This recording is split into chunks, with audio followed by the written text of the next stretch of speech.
Ciao, I'm Julia K. I'm glad you are here.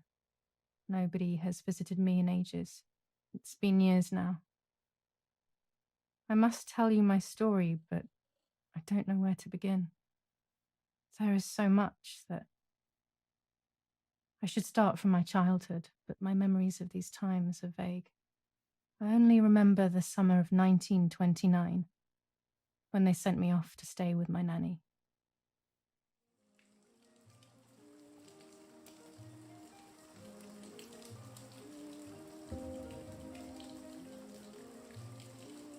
Nanny, will you tell me the story of the White Lady? No, little sparrow. Not tonight. A fog is coming, see? Yes. I know that when it's foggy, the lady kills young women. But why is she so evil? You see, Julia, pain and suffering can make us do evil things, even if we're not actually bad. Just like soldiers have to kill other soldiers. I like the lady I've decided, Nanny. She must be in so much pain. The poor dear. She still scares me a little, though. Soon I'll be a young woman, and she could kill me.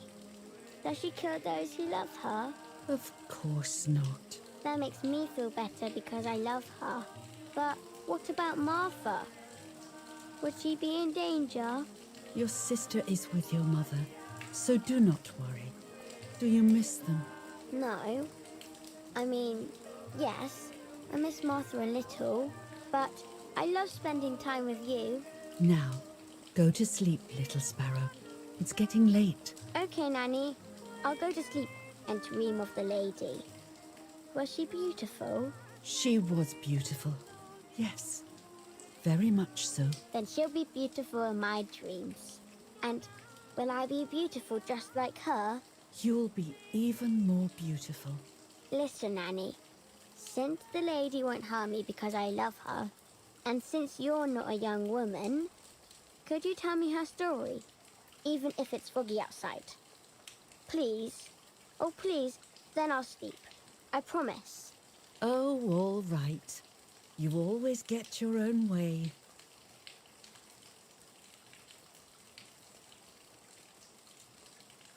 I loved Nanny and I loved that story. Every time I heard it, it sounded like a new and more mesmerizing tale. Every night I would ask her to tell me about it, even though it scared me. Even now I can remember every single day of that time and how happy I was.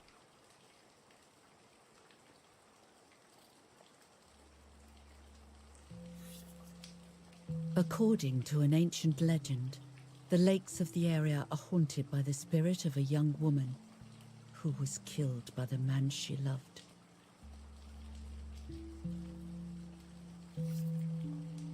She was expecting a lover's stroll by the lake, gazing out at the old tree growing on the lake's island.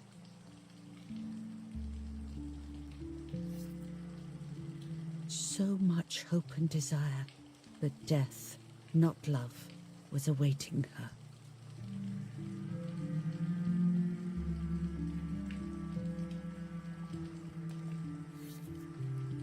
In despair, the man confessed he had killed her out of jealousy.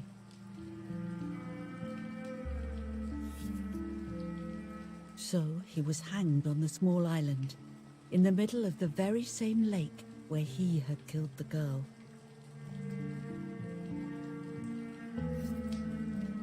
They searched everywhere, but the girl's body was never found.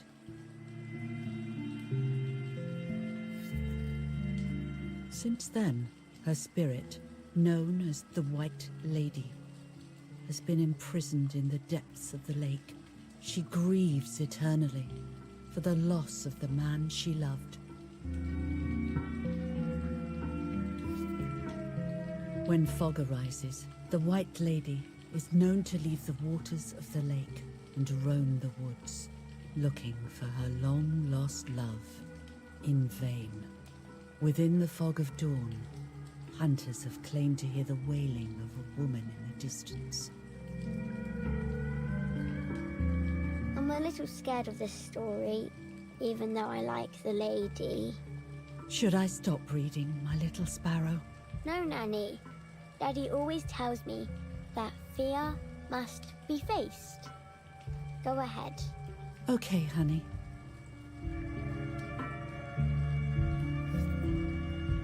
Every time the sad memory of the night she perished stirs in her soul, she takes the life of a young woman by slaying such a life in its youth. Even just for an instant, the lady feels free from the burden of her pain.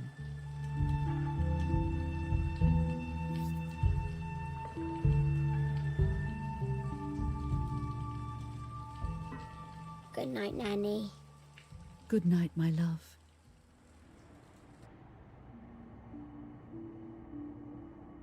I spent almost 3 years with the nanny, but when I came home, I quickly forgot how to be happy. My memories do not return until 15 years later, in 1944, when I stayed in that house. I enjoyed setting up cameras in the woods by the lake. My father created a device that attached to the cameras. It would make them take pictures at set intervals. I was trying to photograph animals, or whatever else was in that damned place.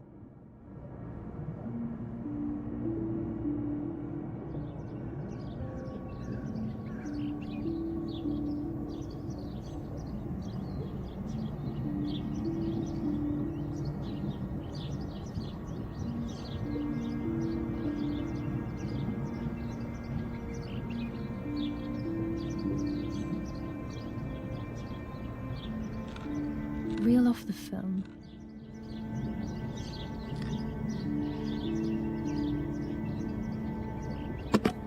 Open the camera. Remove the old roll of film.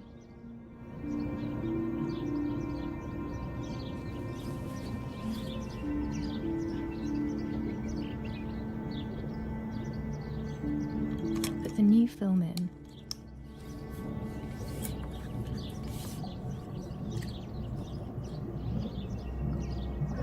Close the camera.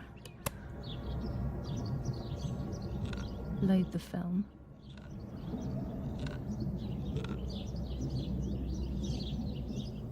Activate the timer.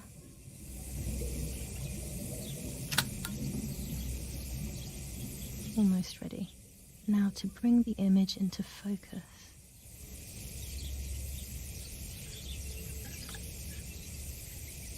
There's something floating on the surface of the water. If I frame it better, I might be able to see what it is.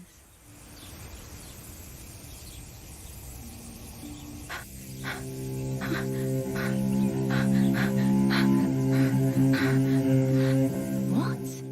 Is that a person? I must help them.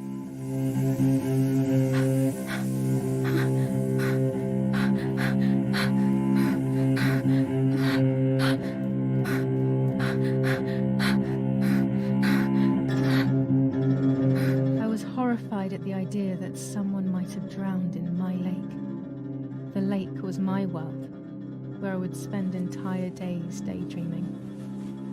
I would lose myself in my thoughts, but that was a rude awakening. So terrible.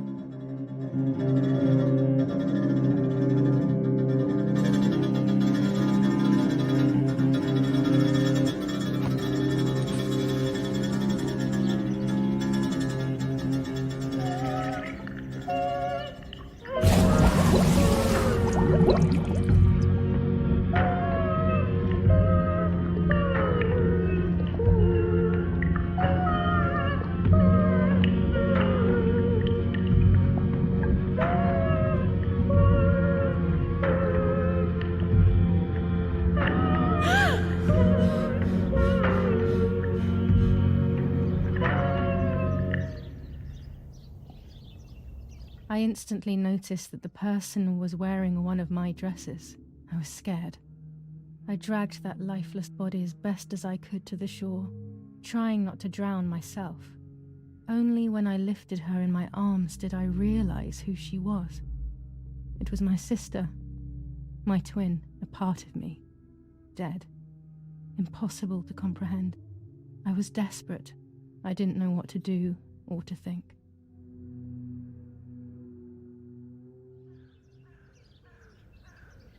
I have to stay calm. Martha is not dead. It's not possible. It's not true. There's no need to worry. Everything is fine. Everything will be fine. I have to stay calm. Martha, February 26th, 1923.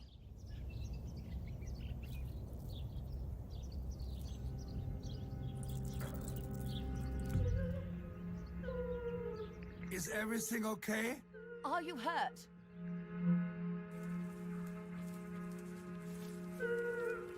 What are you doing? Go, Eric, run! My parents ran towards me. My mother hugged me. She, who detested me, was now cuddling me. Her warmth filled me with life, and the pain became bearable. I felt protected. Martha, are you okay? She asked me, speaking slowly in order to let me read her lips. She thought I was deaf. She thought I was Martha. I didn't want the moment to fade, so I meekly nodded my head. I didn't realize I had done something that couldn't be undone. I would have to pretend to be Martha forever.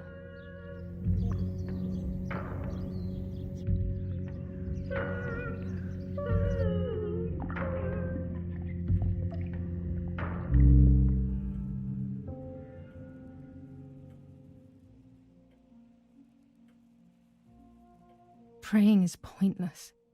It's just a way of soothing your conscience by trying to ease the pain. But I don't want the pain to ease. What would I be left with then? Eric, did you remember to light the candles in the hall? People will be here soon. Mummy always finds something for everyone to do.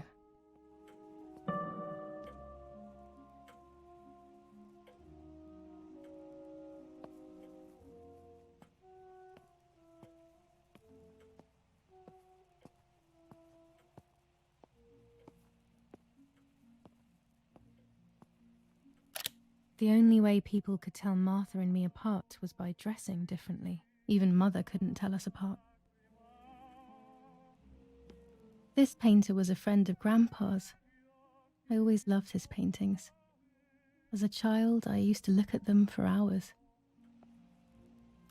Mummy and Daddy. They are the epitome of wealth and elegance. But pain pays no heed to money and style.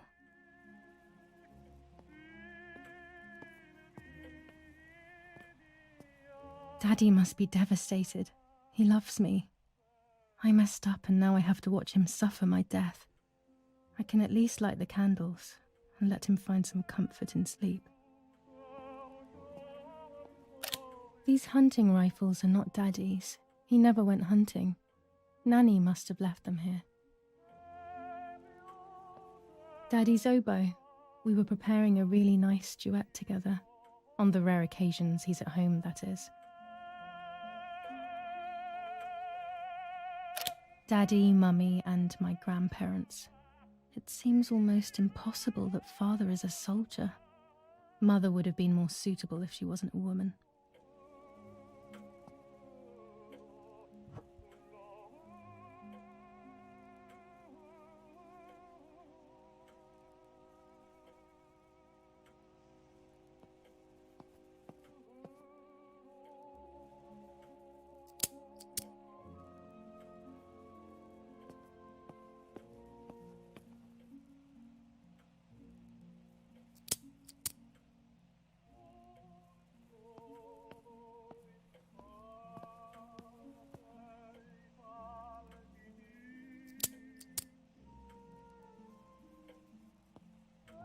When you're done, can you come and get the flowers, please? Or send Martha if you like. Never a moment's peace. Even at a time like this. She can't sit still for a second.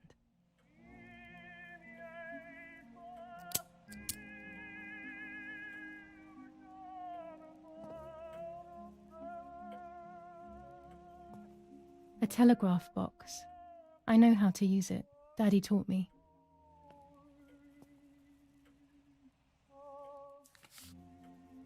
July 17th, 1944. Our family is deeply saddened and is thinking of you during this extremely difficult time. Ernesto-E and family. July 17th, 1944. Our hearts are with you and we share your grief in the wake of the tragic loss of your dearest Julia. Monsignor Attilio D. July 17th, 1944, Ministry of War. Director General for Conscripts and NCOs. We are grieving over your sudden loss, and we send you our heartfelt condolences. The Lieutenant Colonel Rapporteur.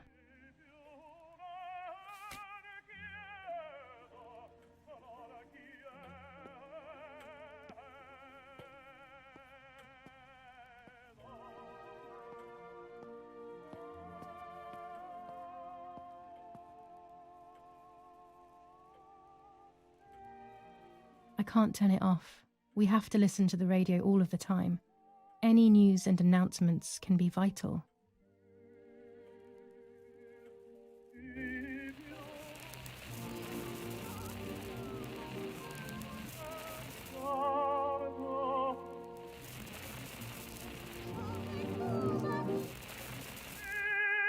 Do I have to do everything as usual?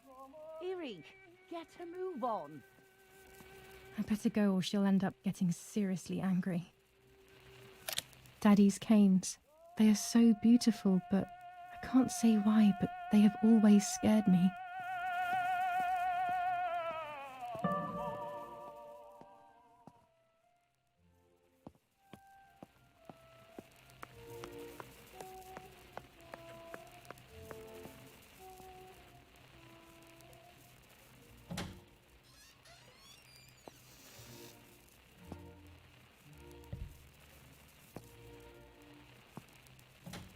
Everything always has to be perfect with her.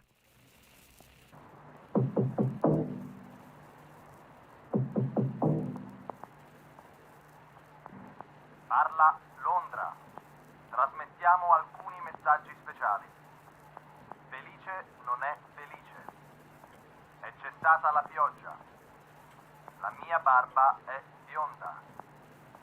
Parla Londra. Abbiamo trasmesso alcuni messaggi speciali.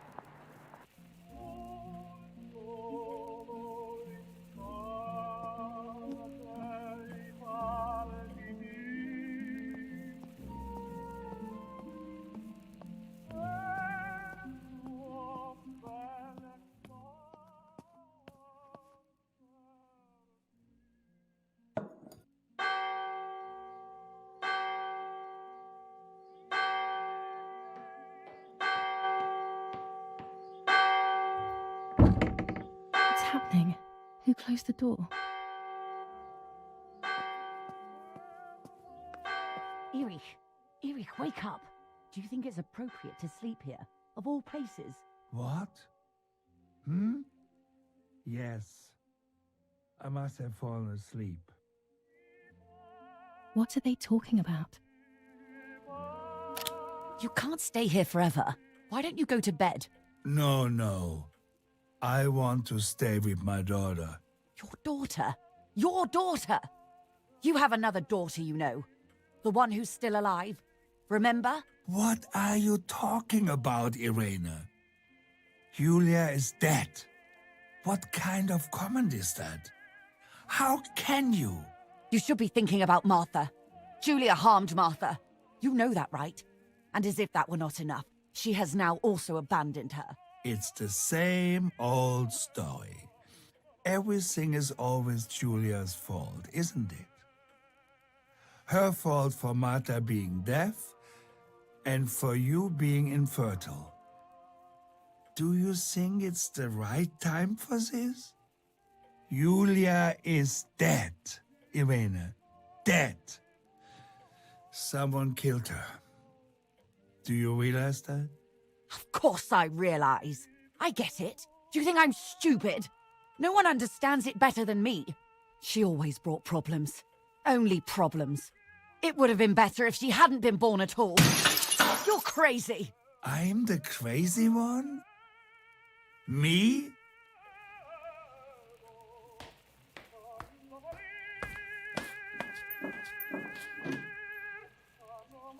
They have done this to get at me, yes. Your death is all my fault. All I could ever do for you was hurt you, Julia. My poor, sweet, crazy girl. What will I do without you? What will life be like now? All the time I didn't spend with you. But now I'm home. We can go fishing together. We can take pictures of butterflies. No. We can't do anything together anymore, can we? Nothing. I miss you, Julia. I miss you.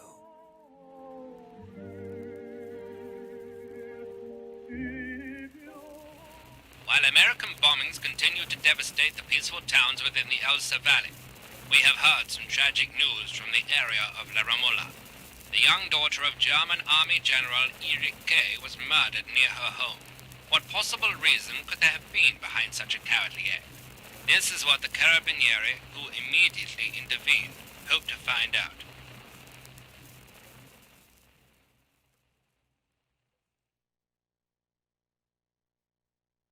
Mother didn't seem to suffer from the situation. All she cared about was that my death was so painful for Martha. But not having me around anymore must have been a great relief to her. At the end of the day, it was better for everyone that it was me who died. And it was better for me too that people thought that. But the guilt began to consume me. That's when I started having horrible nightmares.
It was just a dream.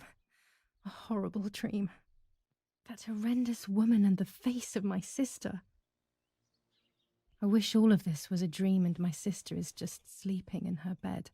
Instead, her bed is empty and this is reality.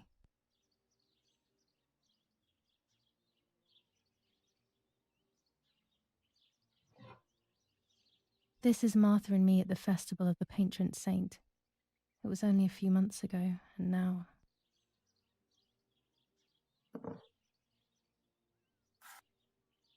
Martha had asked for a picture of me to put in this frame.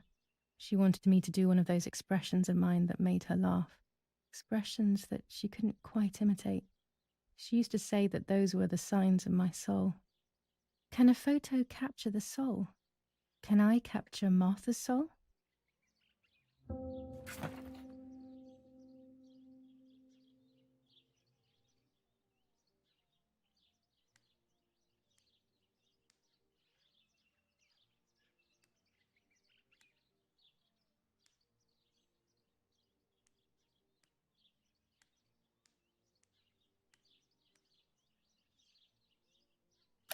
Scary fairy tales.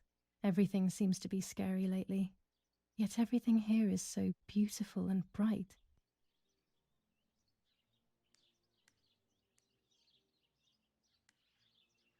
This is Martha's trinket box. It could contain something that will help to figure out what happened.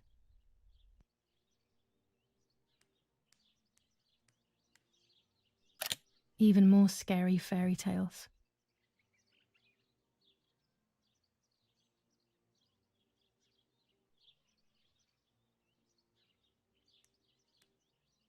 Martha's clothes.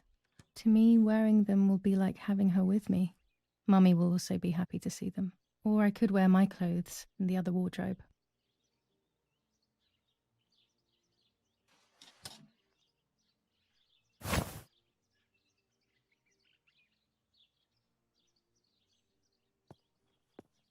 Our beautiful home.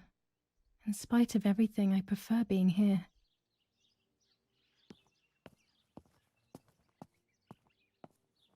It's July 18th. It's about 9:30.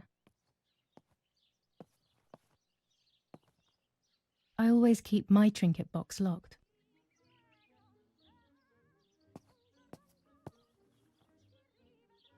Oh gosh, if Mummy sees this picture, she'll throw it away for sure. It's me and Lapo. I want to see him as soon as possible so we can mourn Martha's death together. The butterfly collection that Daddy made for me.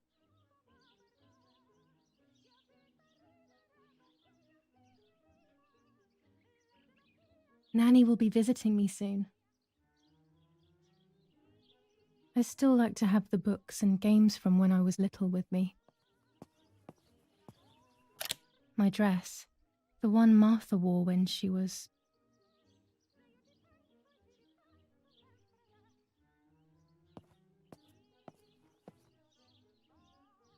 I'm already dressed. It's me with the nanny.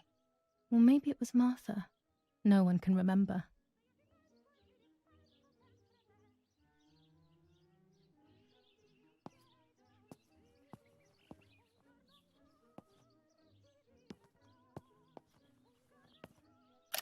Here's the whole family together. A very rare thing indeed. Everything I need is always in my bag.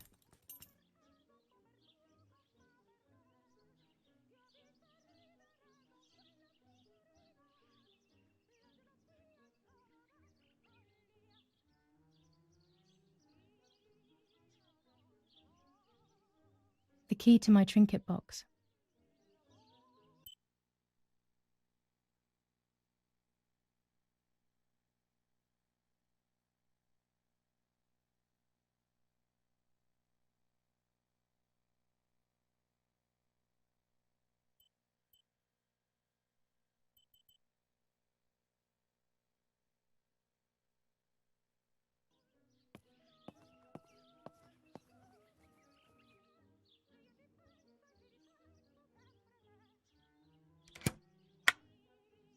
Here is my diary.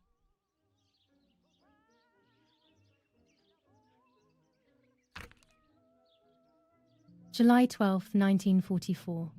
This is a new diary. We moved here today and I forgot my old one back at home. But that's okay.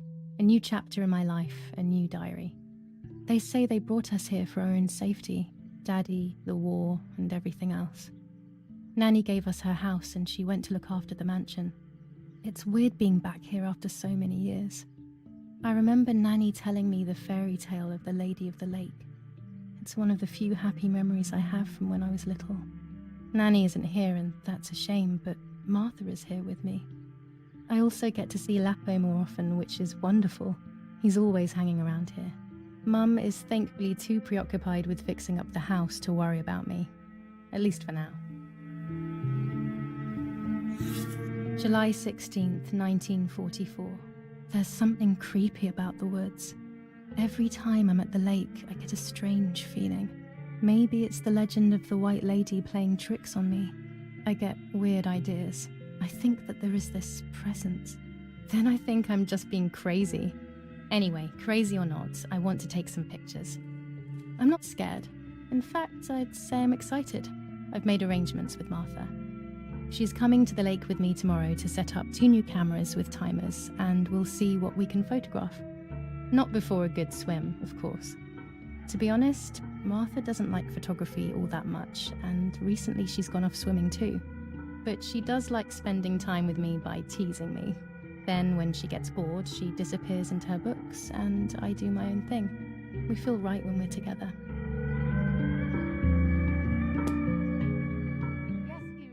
I'll be right there.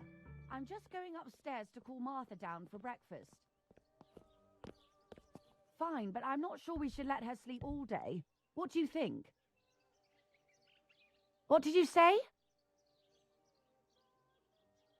Okay, I won't wake her up. I'll just turn on her light.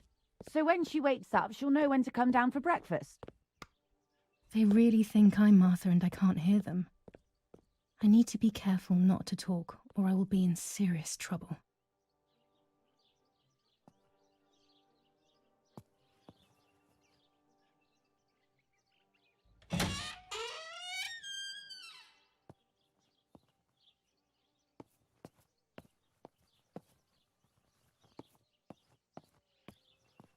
How wonderful the snow is.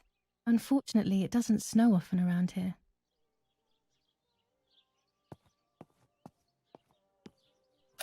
Dad loves these prints of Florence. I find them a bit sad. There's no shortage of paintings in our house. Mum is passionate about painting.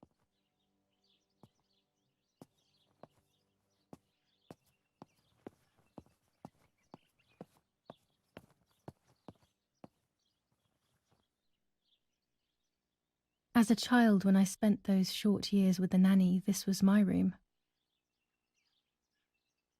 It's locked. Strange. Why did they lock my room?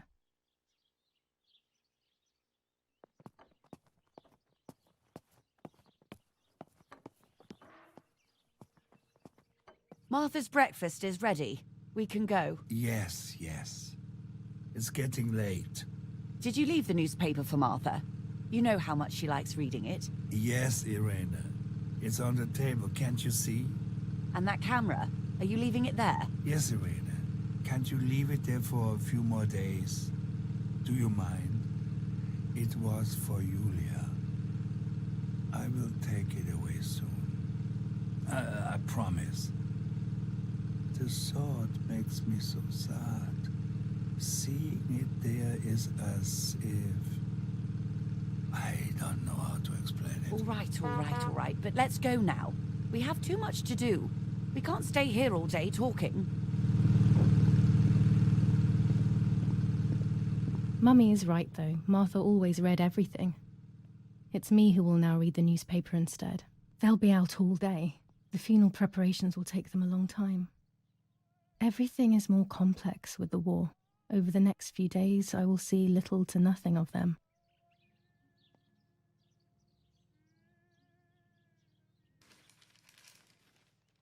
Brutal assassination in San Casciano. Julia Kay, a young woman from a respectable family, brutally murdered near her home. Carabinieri investigates. A possible political motive emerges. Martha was not killed by politics or war. She was killed by something much closer and much less clear. I will find out the truth. Firm bulwark even in the skies. 159 aircraft of the Germanic defense shot down in 24 hours.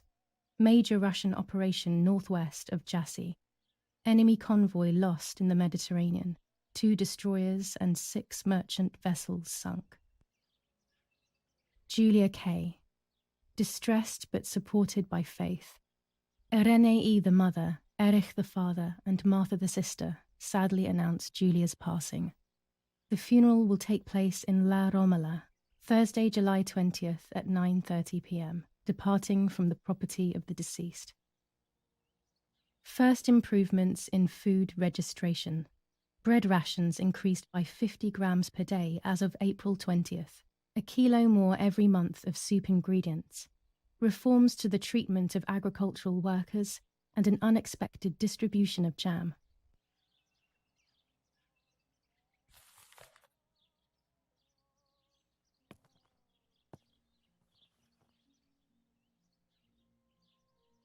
Chocolate, a privilege for few people in these times.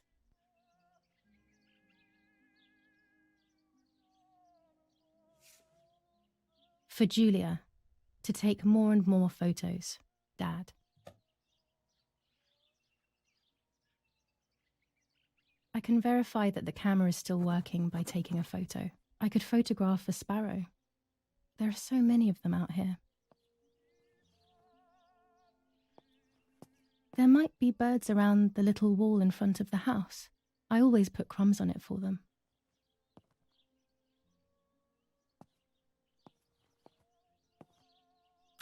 Mummy's family coat of arms.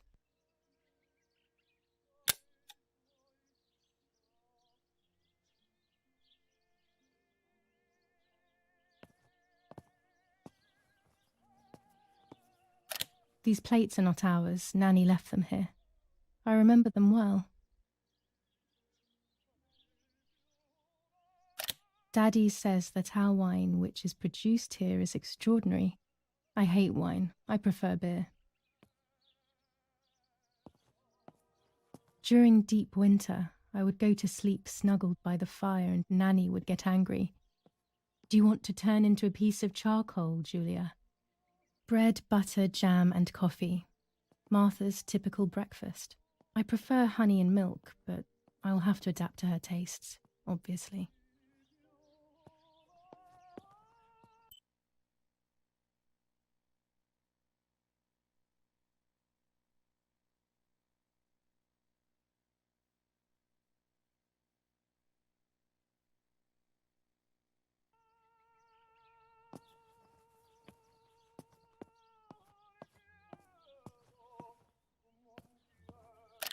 Dante's Inferno illustrated by Dore, always hanging cheery things.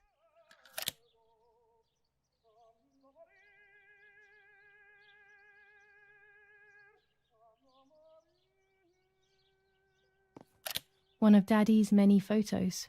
Who knows who these other people are? These masks, I remember them vividly. I always tried to escape their gaze.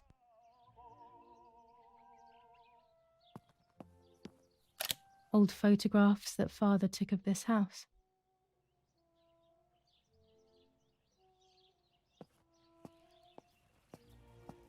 Oggi Bonsi.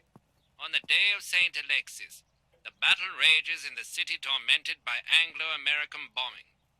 Our Lady of Carmel, a company of the Falcium Regiment, counterattacked yesterday, forcing the French to retreat to Piazza del Mercato.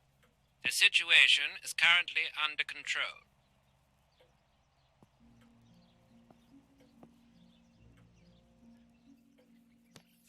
Florence, July 15th, 1944. General Erich K. As per our prior agreement, we are sending you military encrypted communication material. The device must remain hidden and secret. Hail. Feldmaskerallo, Carl H.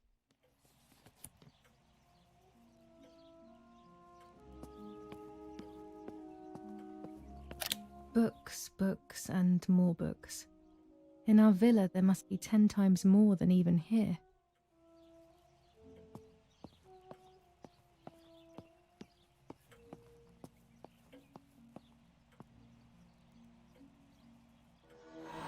What the hell? For a moment I thought I saw... No, that's not possible.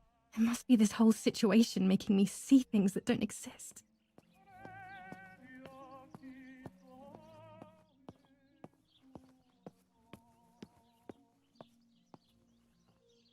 I don't need that right now. Riding bikes around here is beautiful. These are Mummy and Daddy's bikes, though. Mine is outside.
Excellent. I've taken the picture, now it's straight to the darkroom in the cellar to print it.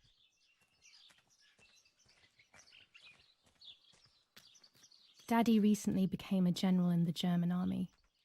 He used to take pictures on the front lines, but now he gives me the materials to take photographs instead. Now that Martha is gone, only this camera can fix my ideas and my memories. I can't allow myself to forget.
We are so lucky.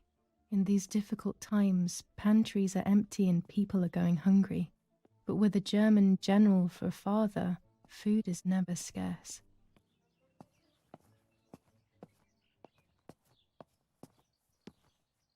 This fabric is not new to me, yet I do not think I have ever seen it in the house. Mummy's medicine. Will they do her any good?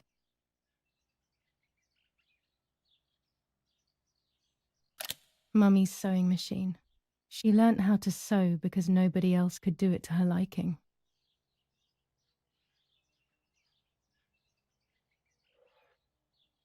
These could be of use to me.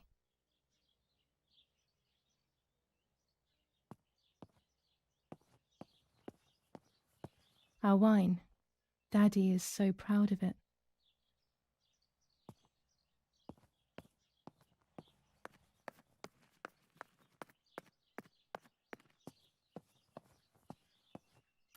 These workbenches fascinate me. I would love to learn carpentry. This is where Nanny's husband made my dolls. The puppets I used to play with were made here. I never knew that when I was a child. They always told me that a fairy brought them. I didn't really believe them, but it was nice to think that. When I was little, these barrels seemed enormous. I thought I could live inside one.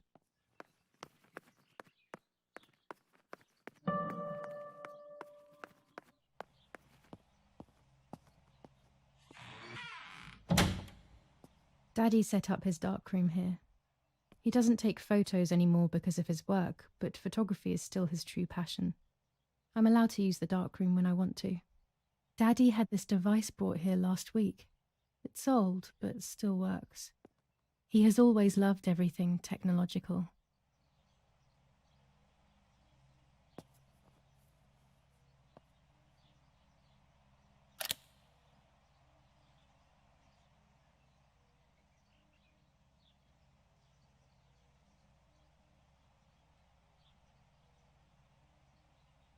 There are 3 baths when developing photos. The development bath, then the first rinse, and then the fixing bath. The second rinse is done directly in the sink afterwards.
Not a bad photograph. It seems that the camera works perfectly. Now I can take a self-timed photo for Martha's frame.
Lorenzini haberdashery, 5 meters of grey cotton fabric, 6 meters of white linen fabric, 4 meters of green satin, delivered on June 5th, 1944.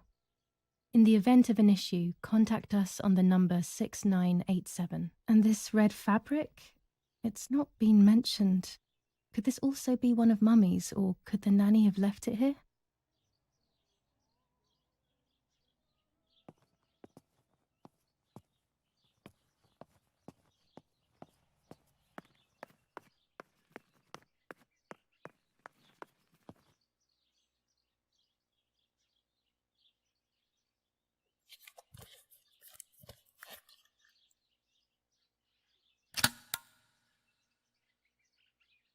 Camera is set up with the self-timer.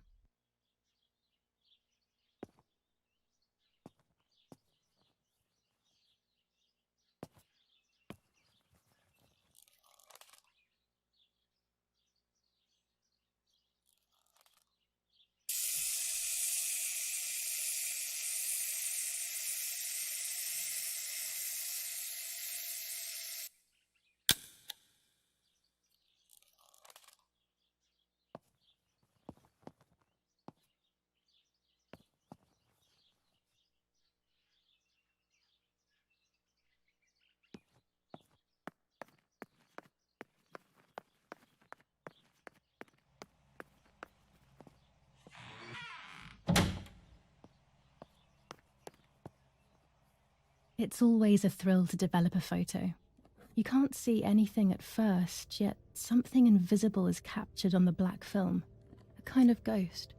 That invisible breath then returns to reveal the reality from which it was torn. There are those who say that photography steals the soul or captures it. That's why they used to photograph the dead, but nowadays almost nobody does it anymore. Even if it's just a delusion, I want to photograph Martha. I want to have a small reflection of who she was with me, but I have to do it secretly or they'll think I'm crazy.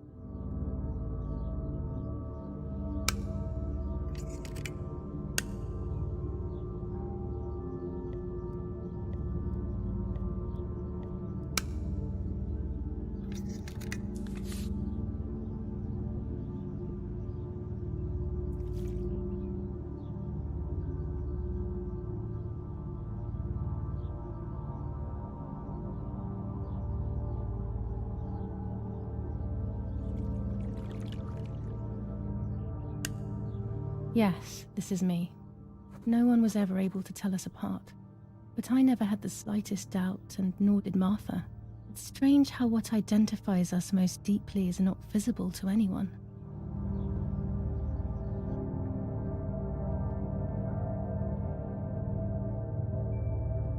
I was obsessively thinking about Martha and what had happened. But suddenly, a thought took control.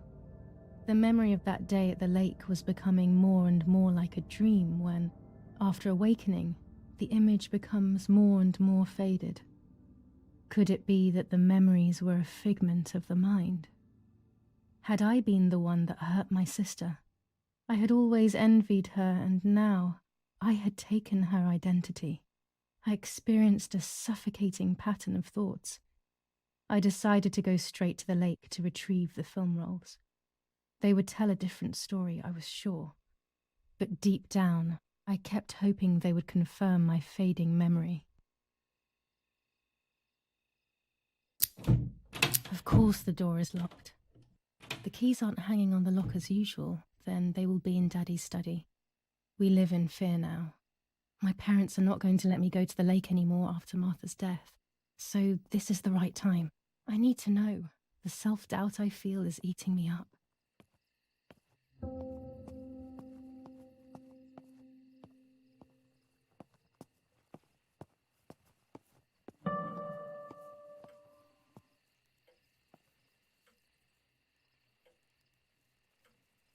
It's dark and I can't turn on the light.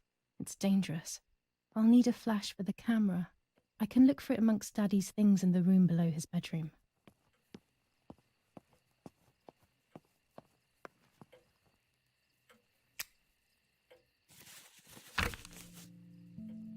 July 18th. Everything has changed. I feel like a different person. The best part of me left with Martha. My enthusiasm, my desire to live, and the will to joke around. I find myself alone, left to my own devices, confused with no desire or expectations. I was handling the cameras at the lake and there was a floating body on the water. I don't remember what I was doing before. Yet another memory lapse. That lifeless body was Martha's, my sister. Mummy ran up to me and hugged me, thinking I was Martha and that I, Julia, was dead. I didn't correct her mistake and now it's too late.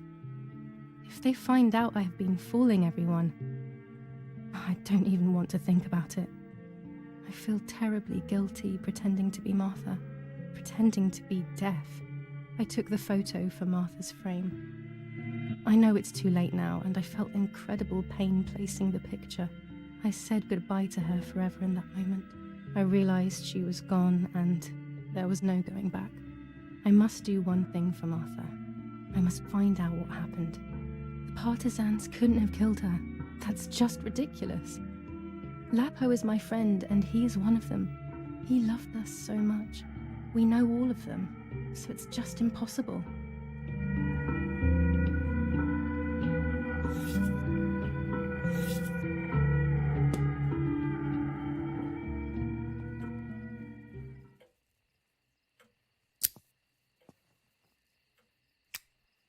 I don't have the courage to use the phone.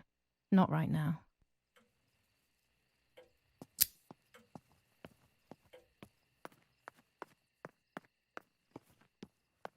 I liked watching Nanny as she cooked. I always picked up loads of techniques.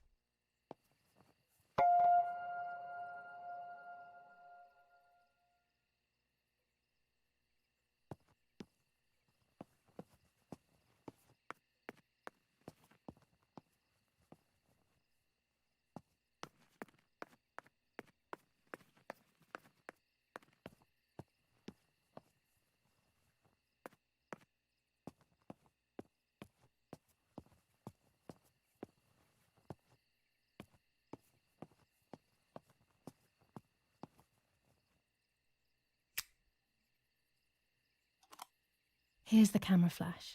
Now I can photograph Martha even in the dark.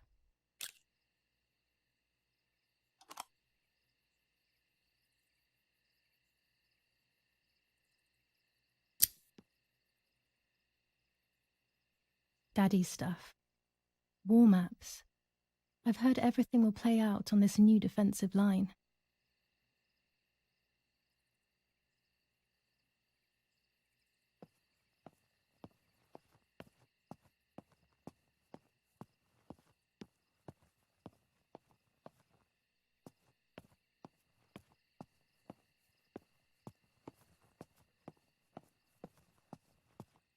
I have to be careful not to wake them up, or they will never let me leave the house.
would be nice to have you always by my side, even if it's just a picture.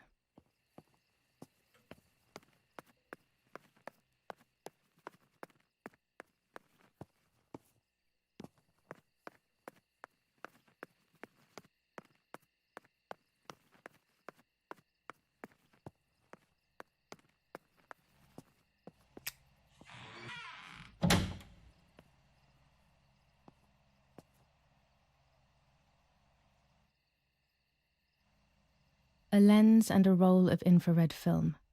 They can photograph what the naked eye cannot see.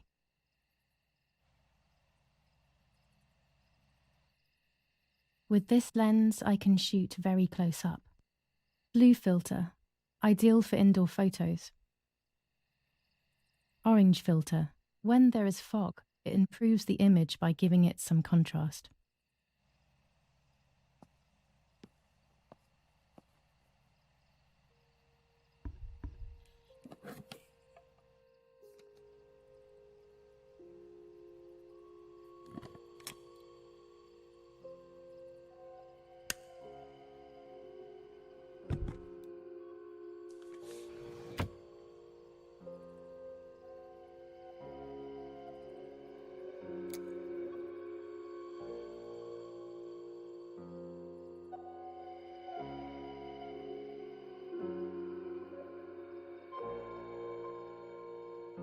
A photograph is both the present and the past, like a dead body. I don't know what I'm expecting. Maybe it's silly to think you can capture the soul of someone who has died.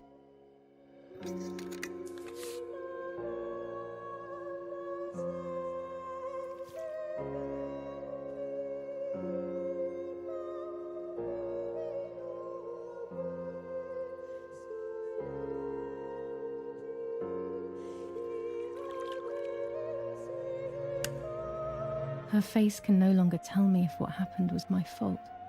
I should have known that already. All I can do is head to the lake and get those rolls.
I was afraid of animals when I was little. I never approached them alone.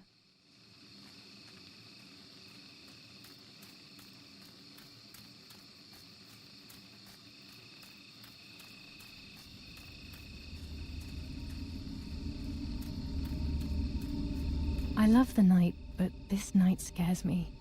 In the dark, I can feel all the harm I've caused. It's getting closer with each step. I feel it brushing up against me like a cold wind. I hurt Martha.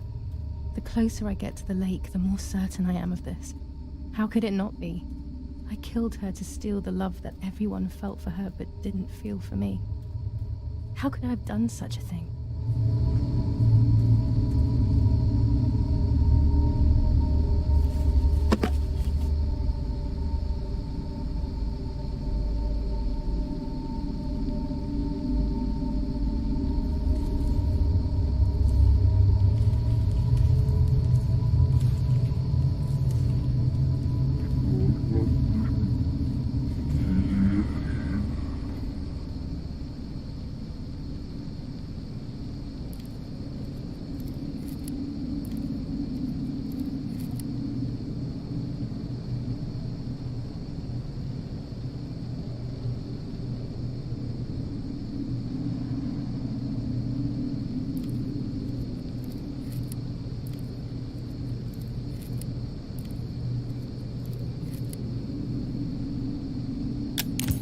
German soldiers. Daddy ordered patrols to be carried out near the house, but how could they have lost a helmet? God only knows.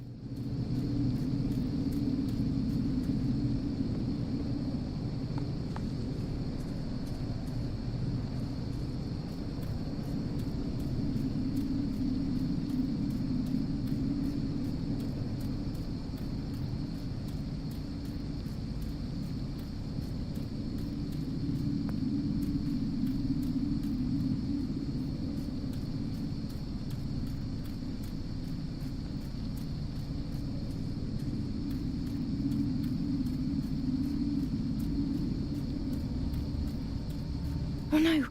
Damn lamp! Luckily I still have my lighter with me.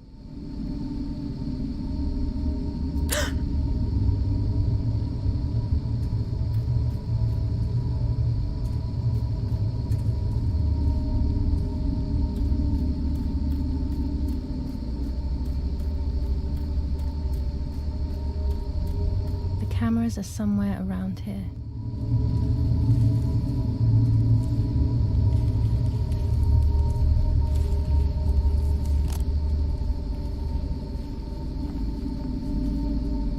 Two cameras left.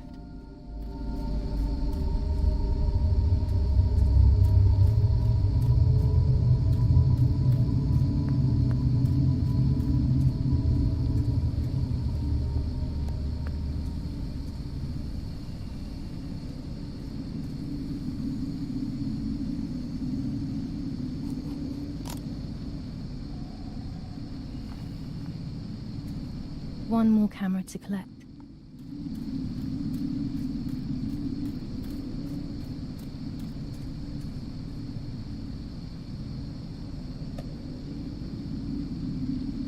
A shred of fabric here in the woods.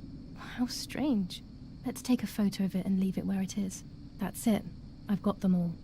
These films are going to help me understand what happened. Now I should rush home to develop them.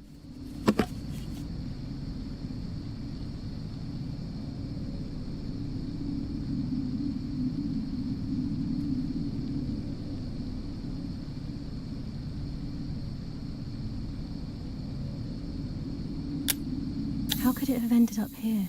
It looks familiar.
Oh, yet another nightmare. She entered my dreams once more. Maybe she wants to talk to me. What am I saying? Fairy tales coming true. Yet I feel... No, these are the thoughts of a crazy person, and I'm not crazy.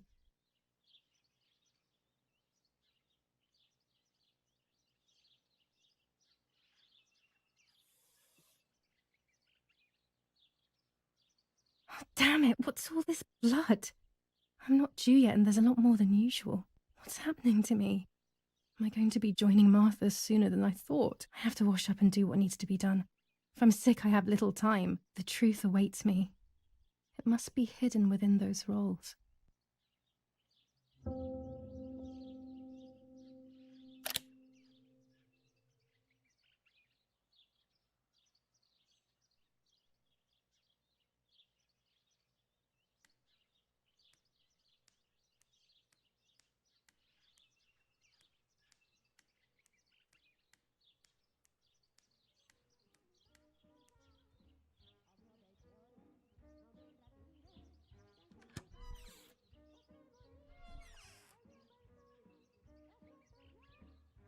What am I thinking? I would stain my clothes with blood.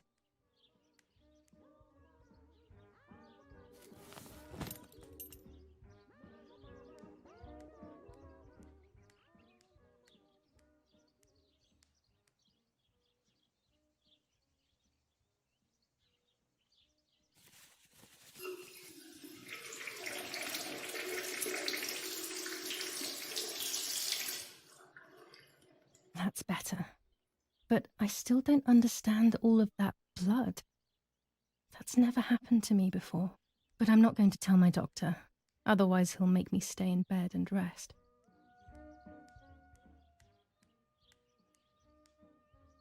The elegant dress? No, I'll never hear the end of it from Mother.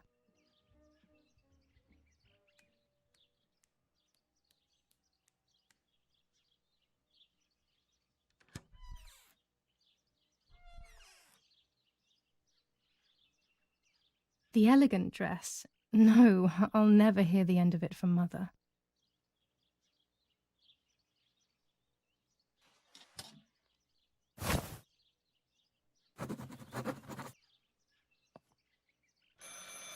It's very rude, but I could pick up the phone and listen to their conversation.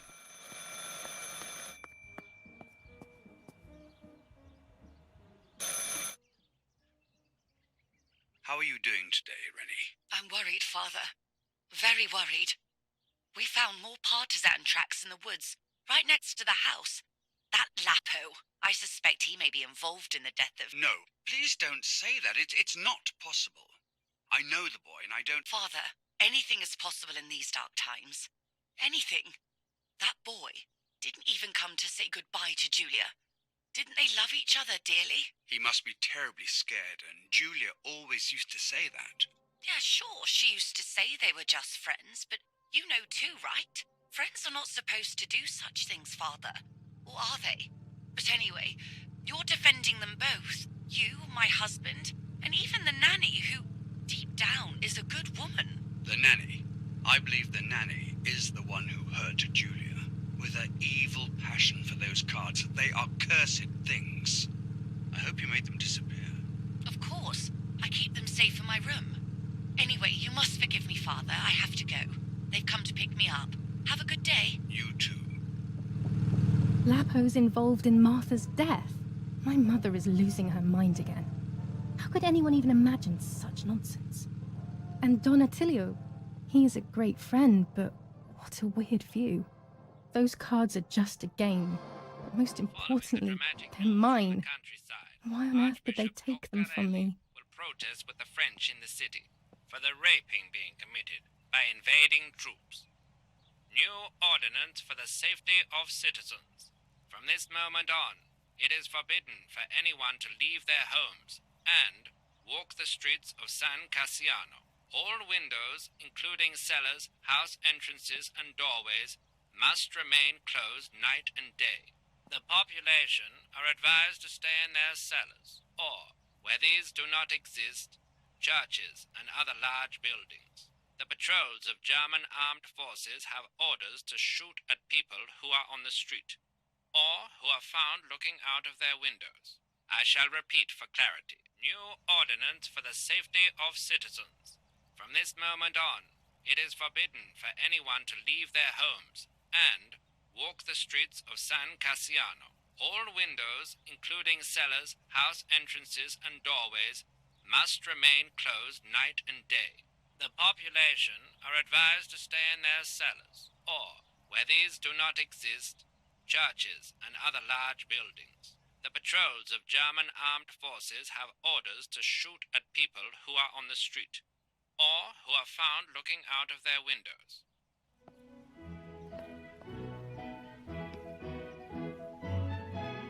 '25 ISO film. When the sun is high in the sky, it's perfect. General Edict K. New rules on curfew and women's behavior. German command of S. Vincenzo Attori. Telephone number 1185.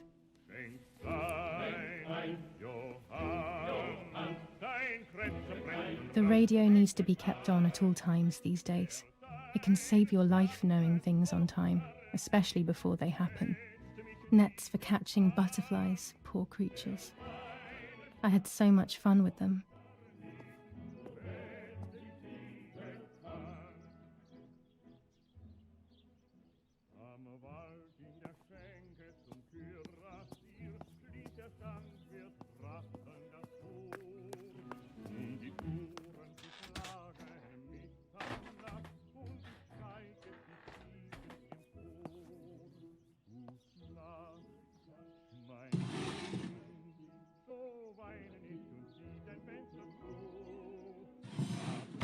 Dear Mother, this is hard, but I have something to tell you.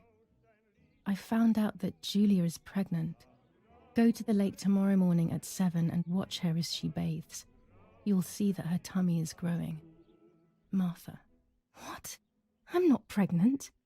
Why is everything becoming even more confusing? I'm searching for an explanation, but instead I'm left with more questions.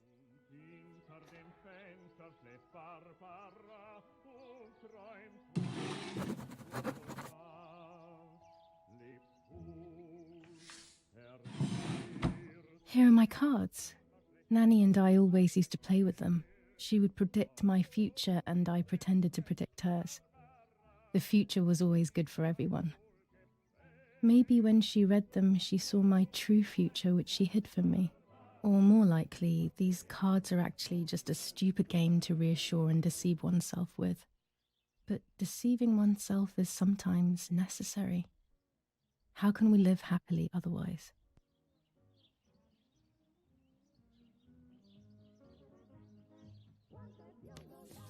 Romola, 15th of July 1944.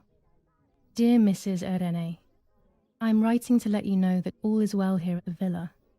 Thank you for being so considerate and caring. I apologize for the simplicity of the housing you were forced to live in. I also locked the room where the little one used to stay as requested. I've left you the key. It is the one with the pink keyring. Try to stay safe. Best regards, Nanny. Why on earth did Mummy have that door locked? It was my room. What is she trying to hide? Pervertin again. I feel like these pills do nothing other than agitate her.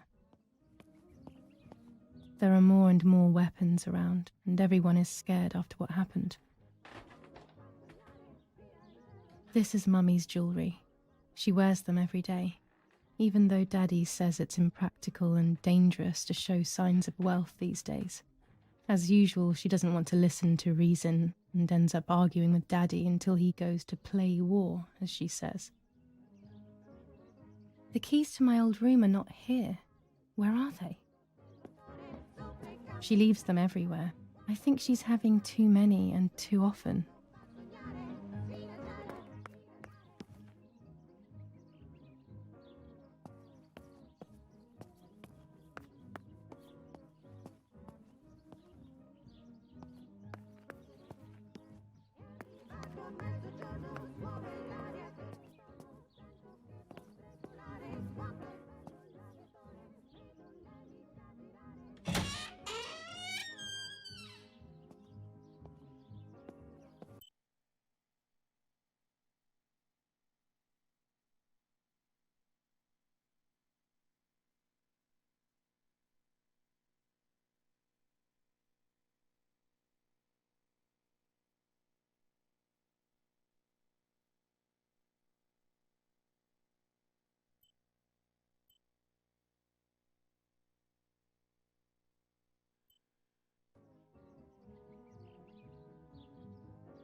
end of a relationship.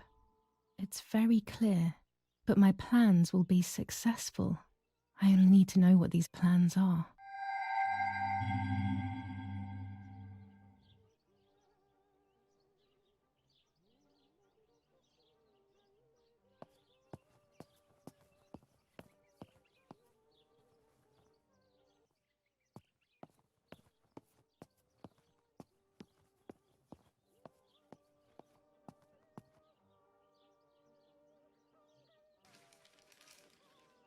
The Superior Commander of the German Federal Armed Forces announces: 1. Whoever is in possession of weapons or explosives not reported to the German headquarters will be shot. 2. Whoever harbors bandits and/or protects them and provides them with clothing and/or weapons will be shot. 3. Whoever is aware of the existence of any rebel groups or even lone rebels without reporting them will be shot. Italian workers in Germany. The following rules are in place for workers who voluntarily work in Germany. A commitment of a maximum period of 1 year before returning to Italy. War rages on the Eastern Front. An attack launched by the Soviets after hours of cannonade. The fight on this front has been going on for a long time. Fighting in Normandy. Victorious Germanic counterattack on the road from Perrières to Carentan.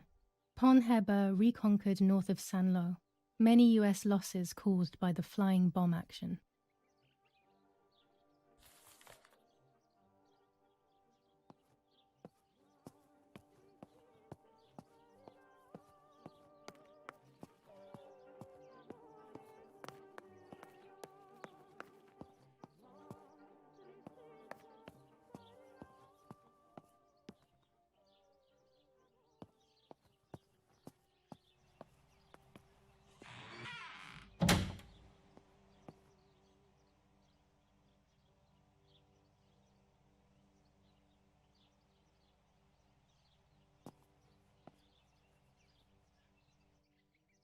With this lens, everything gets bigger.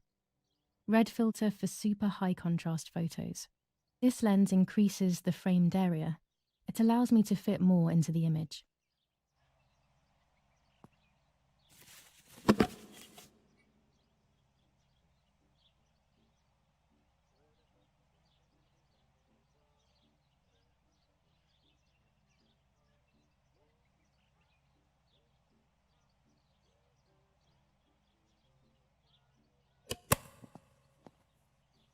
I have to be careful and keep the volume down as I listen.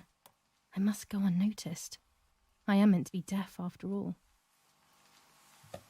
Ready? Julia? You ready?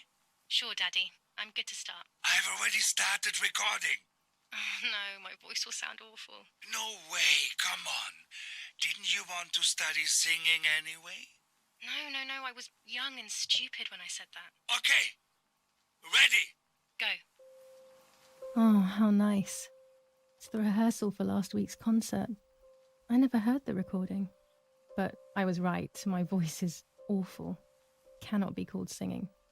Anyway, it's time I develop these film roles. I can't wait any longer. I wish I could just stop time.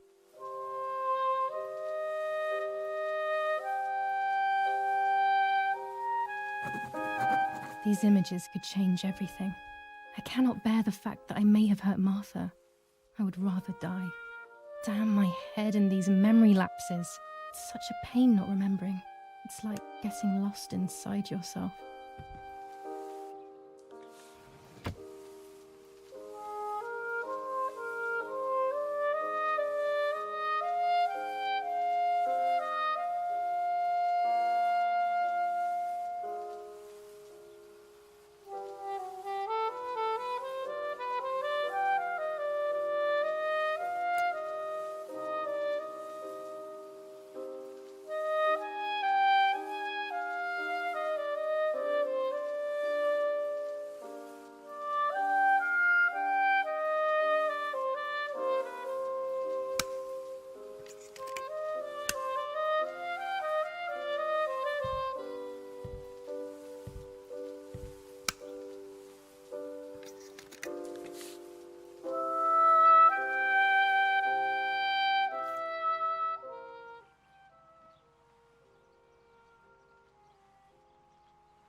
I'm carrying Martha to shore.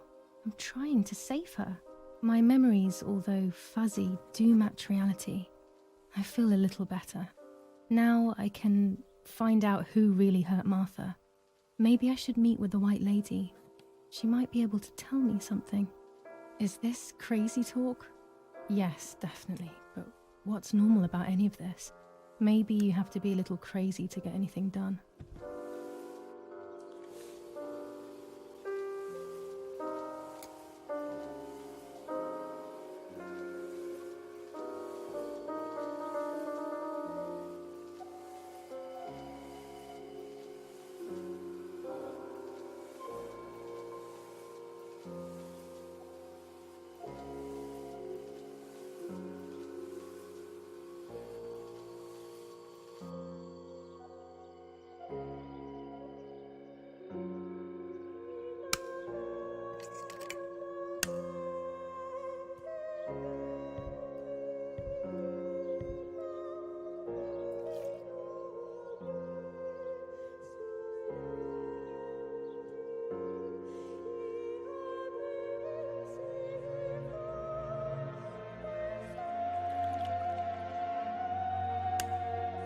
Yes, I've undressed and I'm about to dive in. This matches my memory.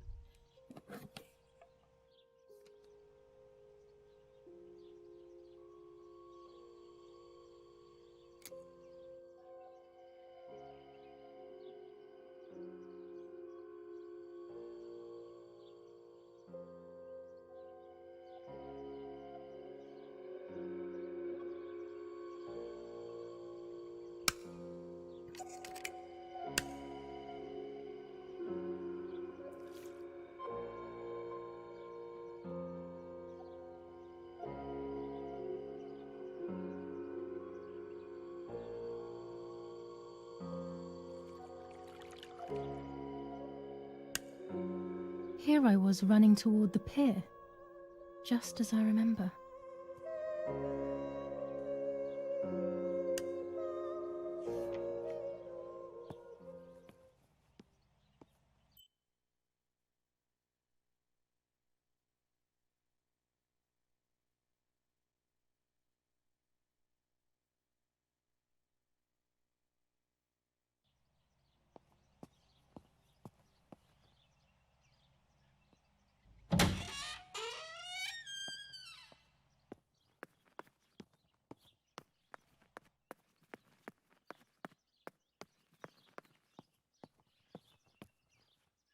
A tripod is necessary to take photos with long exposures.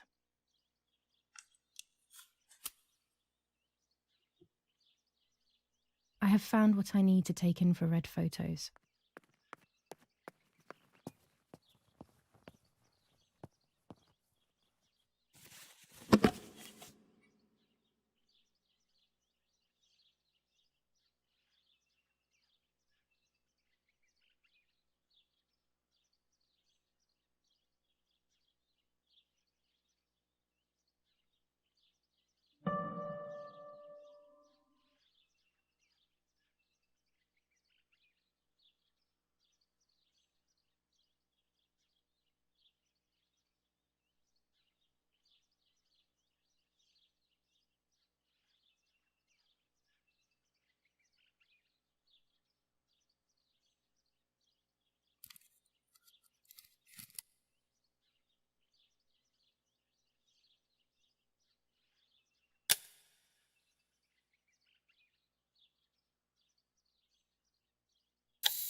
This is the centre of our farm, but since we moved here, it hasn't worked like it used to.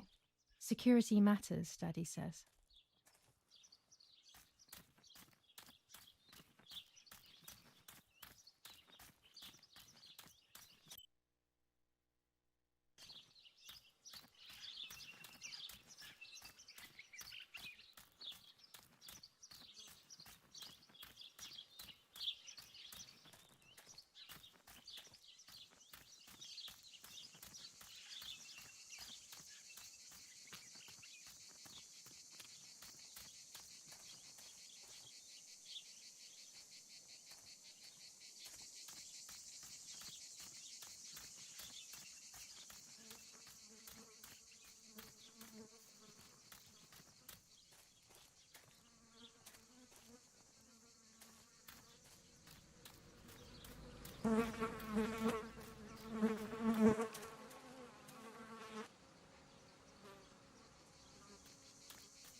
Los, schnappen wir uns diese...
Soldiers doing? It's dangerous, I know, but I want to follow them and see what's happening. Verdammt!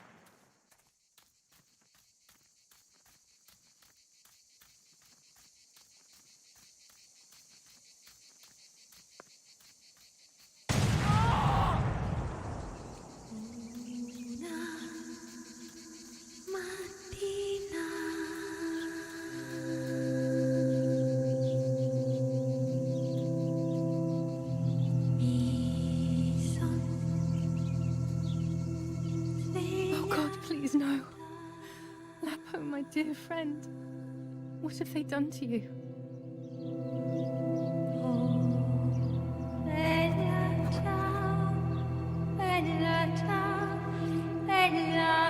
Your handkerchief was the symbol of what you believed in.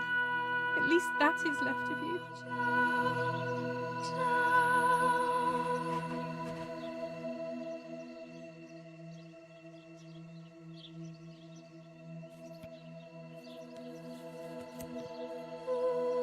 Dear Julia, are you surprised that I've addressed this to you and don't think you're dead? Everyone calls you Martha now, right? I know you too well. I can never understand why no one else can ever tell you apart. Not even your own mother and father. Martha is gone and I cannot reconcile myself.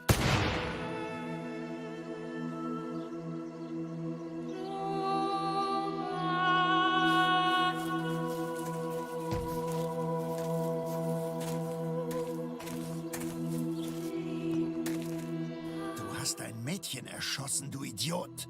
Scheiße, scheiße, scheiße. Was machen wir jetzt? Sieh mal, was sie um ihren Hals hat. Sie ist eine von ihnen. Es musste getan werden. Sie ist die Tochter von General Erich K., du verdammter Trottel. Sie war die Freundin von diesem armen Kerl. Oh, verdammt, jetzt sind wir wirklich am Arsch. Scheiße. Lass uns abhauen. Aber sie lebt noch. Sie liegt im Sterben. Siehst du, wo du sie getroffen hast? Sie ist bestimmt schon tot. Wir müssen jetzt abhauen, sonst sind wir auch bald tot.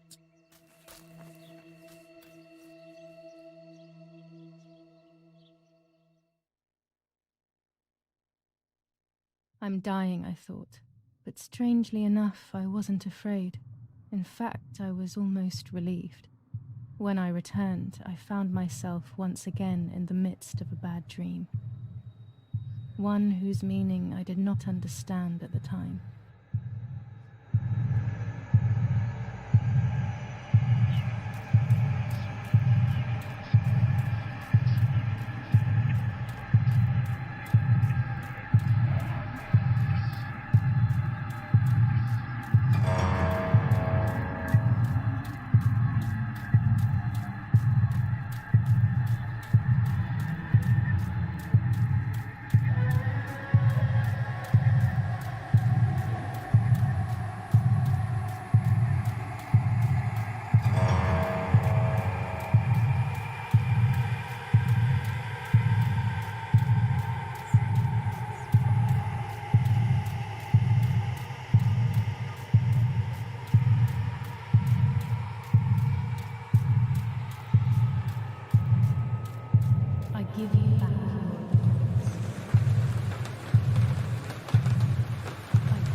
give you back my words. I give you back my words. I give you back my words. I give you back my words. I give you back my words. I give you back my words. I give you back my words.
Two sisters were destined to die. Julia, the first sister, and Martha, the second. On Julia's day of departing, identical twins stood before me, impossible to tell apart. They questioned my presence, since they were still so young. Julia must come with me, I demanded, but they both claimed to be Martha. I explained that Martha's fate was soon to be the same, and their games were useless. I didn't have time for it. The war was keeping me busy. But they didn't concede, and instead kept insisting. Can we follow you together? No, impossible. Are you sure Martha will die too? Nothing is certain in wartime. What if the wrong person went with you? Then you would have cheated death. One would die unjustly, and the other would simply be delaying her fate. They discussed amongst themselves, then hugged before one of them came forward.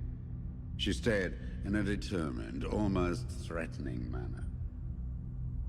I guessed it was Martha sacrificing herself, giving more time to her sister.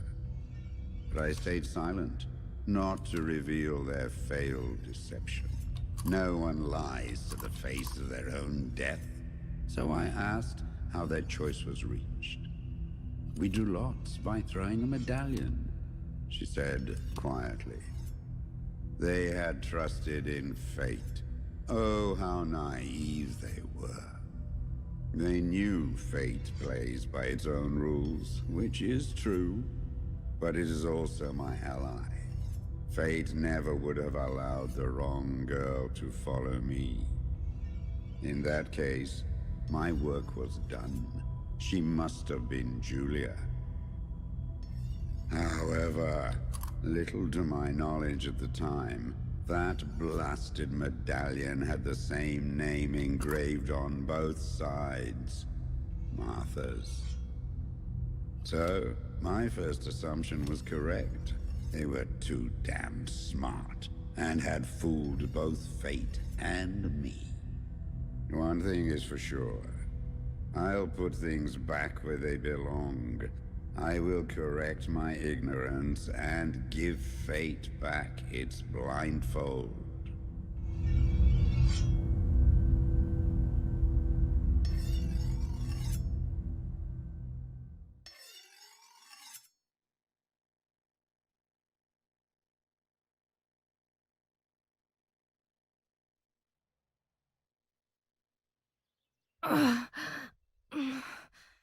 Damn, this hurts so bad. I can hardly breathe.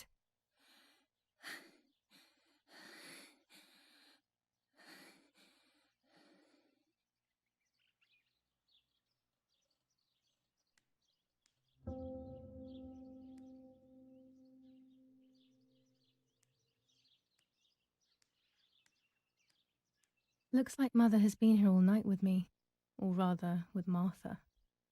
She even left her medication behind. She can't live without that now.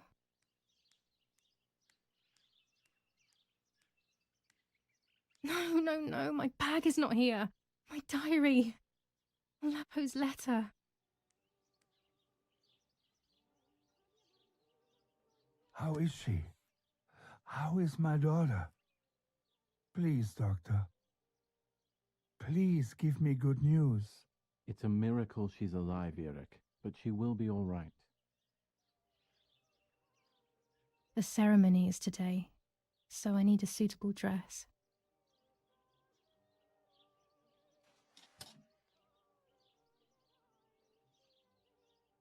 I would like to spend a moment with my sister, just me and her alone, before people arrive for the funeral and then take her away.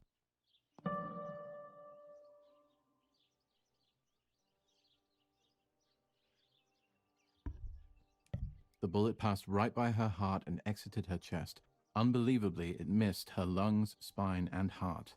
She could have been paralyzed or died. But thankfully, she's fine. I examined her thoroughly. She didn't even lose that much blood. She was lucky. And you were lucky, so to speak. She was lucky that my wife went for a walk in the woods. Otherwise, she would have bled to death, yes. I don't know what to say. All of this, it's too much.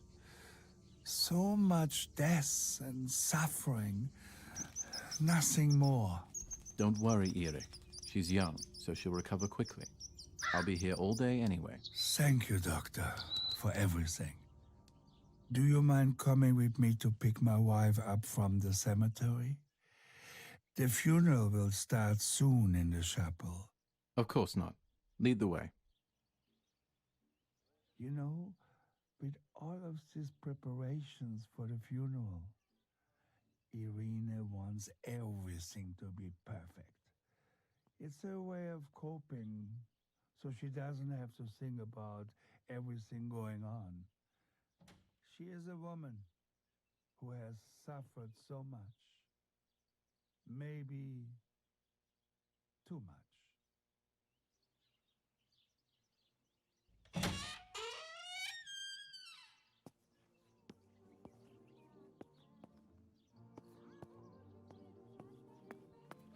Violence against citizens continues in La Romola, and once again General K's family has come under fire.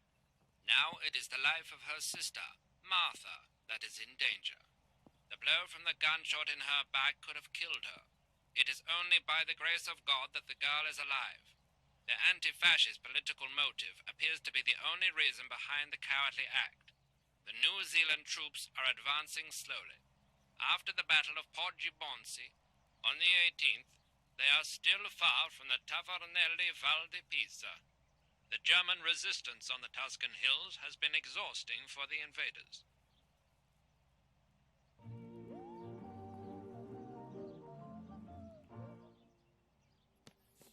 General Edict K. New rules on curfew and women's behavior. German command of S. Vincenzo Arturi. Telephone number 1185.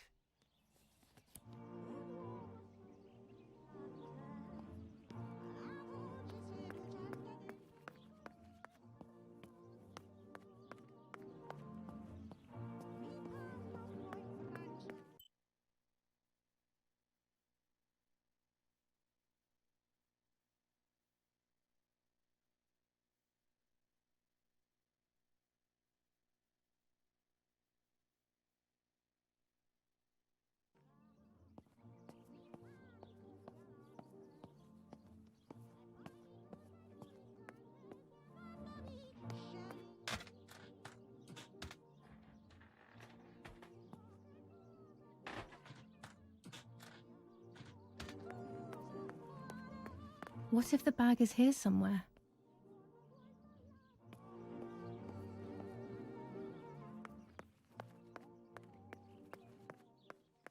There's my bag.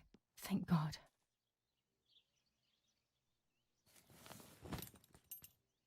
Let's hope Lapo's letter is in there.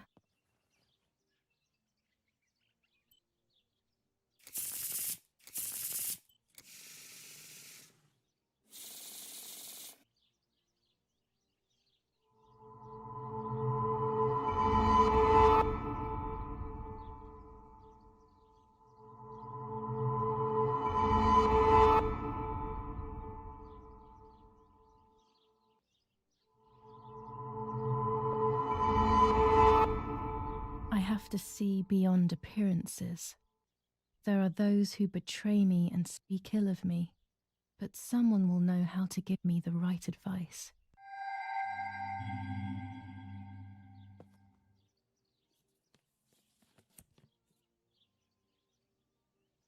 Dear Julia, are you surprised that I've addressed this to you and don't think you're dead? Everyone calls you Martha now, right? I know you too well. I can never understand why no one else can ever tell you apart. Not even your own mother and father. Martha is gone, and I cannot reconcile myself to that fact. I have to stay hidden, and sadly I can't run to you, even if I would love nothing more than to hold you tight and cry together. No words. I just want to be close to you. Can we meet in the barn tonight? I will try my best to be there around midnight. Don't be alarmed, but if things get ugly, please remember this number, 6934. He knew he was in serious danger, but what about the letter? I had it in my hand when the soldiers ran off. Mummy found me, and if she's read it, well, she hates Lapo, and now she must know who I am. No, she probably would have left me there to die. She'd rather have no daughter than the wrong one. Before I passed out, I must have put it back in my bag. There is no other explanation.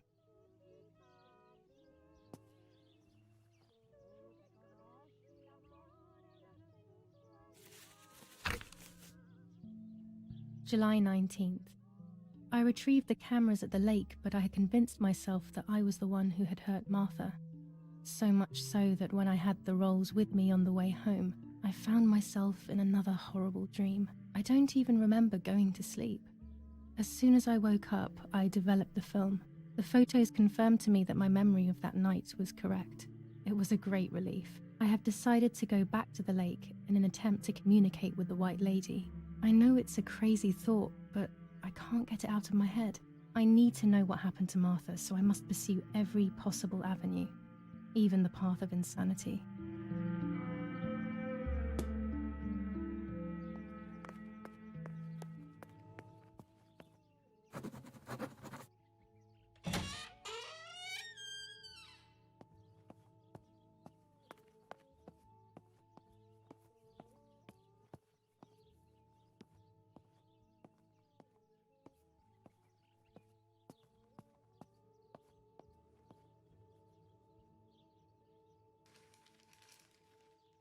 Attempted murder in La Romola. After the murder of Julia Kay, today her twin sister is the victim of another attempted murder. The condition of the young girl, found by the German troops, is no cause for concern. The political motive behind this is becoming all the more clear. But that's not what happened. It's all wrong. Mummy was the one who found me. The German soldiers shot me. Best to stay quiet. No one ever believes the truth. Even in Florence, the war is beginning to be felt. Supplies are starting to run out. Bread may only last a few more days. Prices are rising dramatically. Meat can now be found for 100 to 140 lira per kilo. The gas has been cut and there is no coal. New ordinance ban on the use of bicycles. Over the last few days, cyclists have once again shot at members of the Italian armed forces and at civilians in the streets. The offenders will be punished in accordance with German martial law. The Battle of Tuscany. German operations in the Livorno area. Extremely violent fighting in the streets of the city.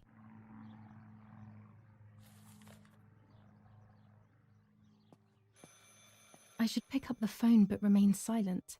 If I let the caller speak first, I'll find out who it is.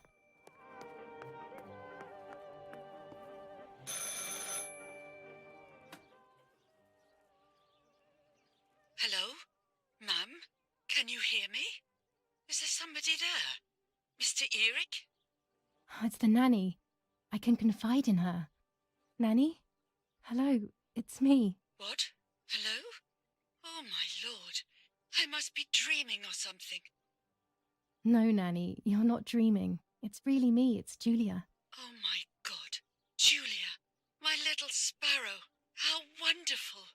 Sorry, but I thought you were dead. I saw you lying there dead. This brings me so much joy that... Actually, you must explain to me, my little sparrow. What is happening? I told Nanny everything that had happened. She was sad for Martha, of course, but very happy at the same time. I was the one she had a special bond with. I explained to her that I wanted to try and meet the White Lady, even if I knew it was a silly idea. But she didn't think I was a fool. Quite the opposite. She explained to me what I should do in an attempt to meet her. It was complicated. I noted everything down carefully in my diary. Who knows, maybe she did it only to keep me occupied, while deciding what to do with me and who to warn. I won't ever know, though, because that very same day, a bomb struck the villa and she died. They all died. We should have been in that house ourselves, but instead, poor Nanny. Bye, Nanny. I love you. Goodbye, my darling. I thought I'd lost you. Be careful, my little sparrow.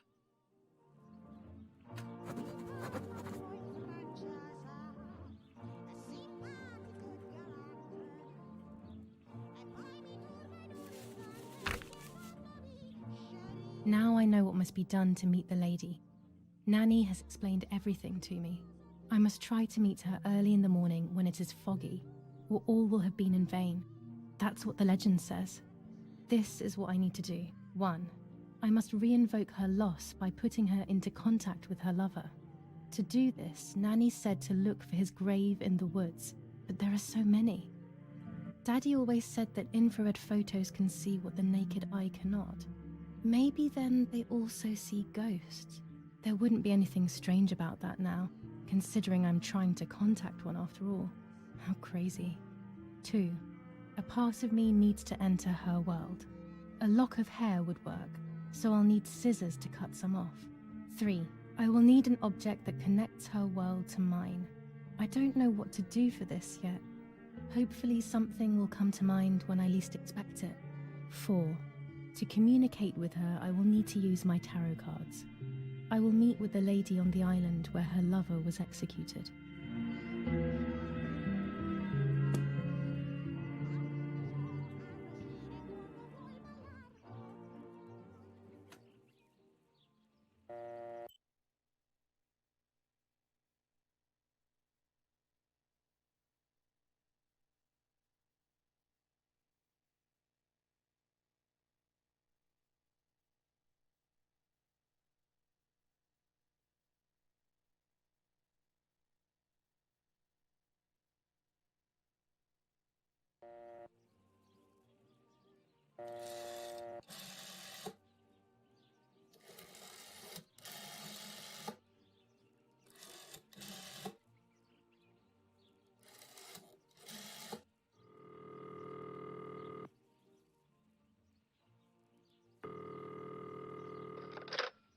You've called this number.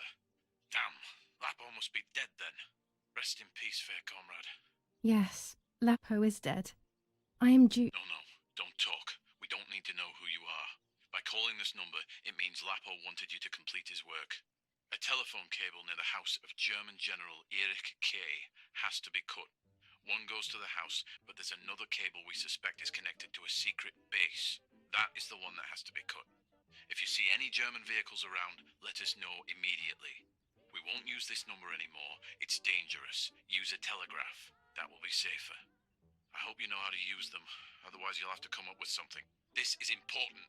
Frequency X. Before the message, telegraph town on fire to identify yourself. Long live the homeland. Long live the liberation. Should I sabotage the cable and become a spy? I don't know. My father is German. It would be like betraying him even though he himself hates this war. But what happened to Lapo and those guys? If I can save someone's life, maybe I should try. Or maybe I can talk to Daddy about it.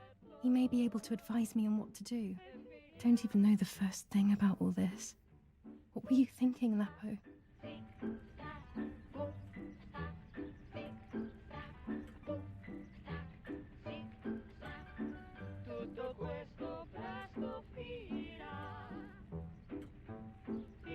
I decided to tell my father everything.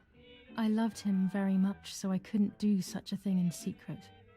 I didn't understand anything about these things. I would have acted without knowing what I was doing. Daddy told me to agree to their requests and report everything back to him.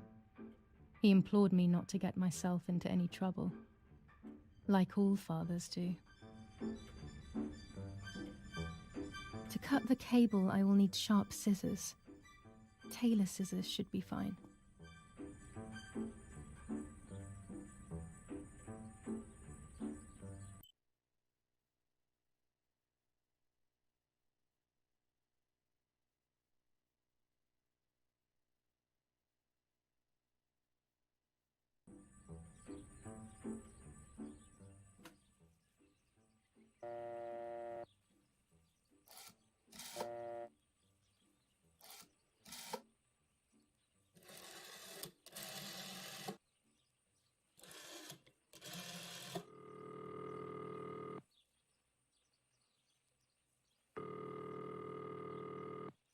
I have no reason to call Daddy's command.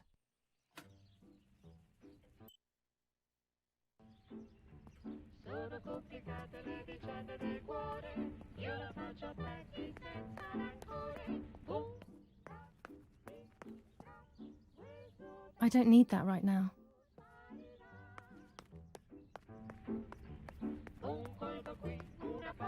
Martha was taken to the chapel for her funeral. I want to say goodbye to her alone before everyone arrives.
Go to the town now? What are these ideas that randomly pop into my head?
A German tank!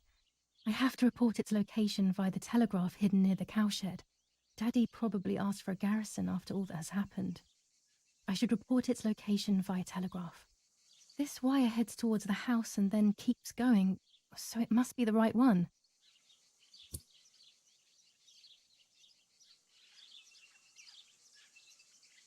Now all that remains is to go to the telegraph near the barns.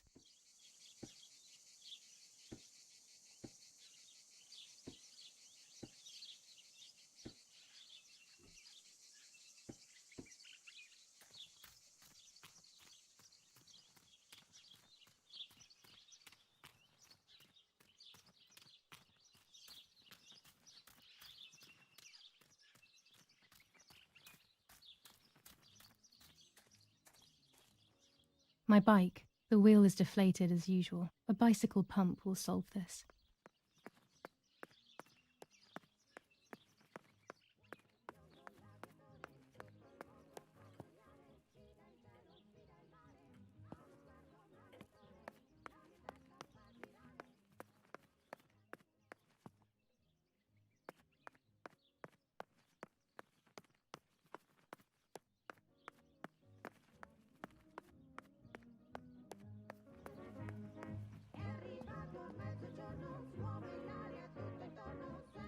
When it's not too sunny outside, the 200 ISO film works well.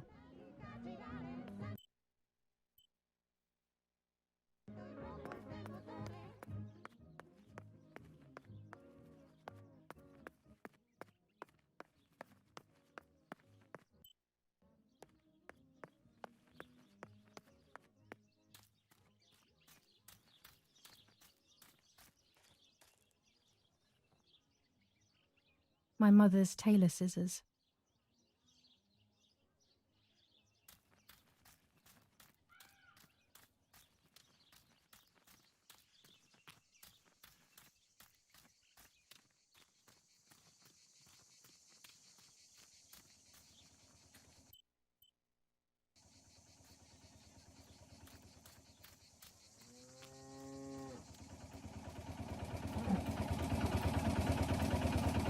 The telegraph must be hidden in one of these feed bins.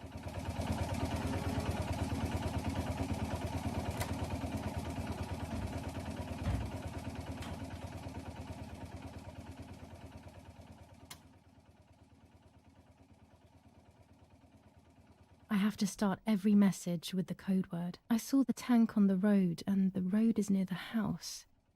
I guess I have to communicate something like that.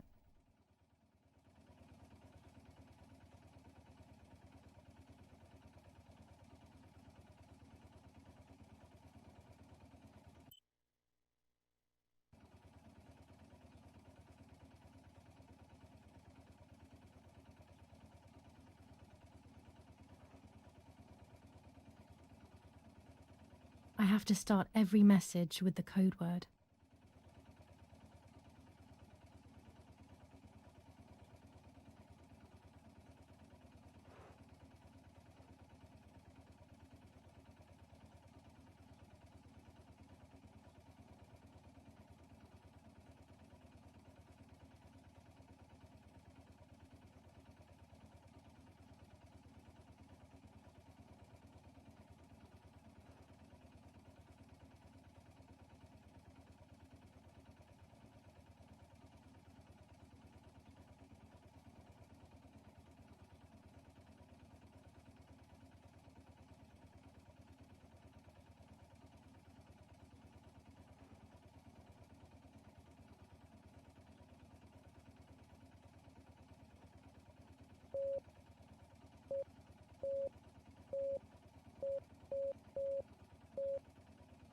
Damn it.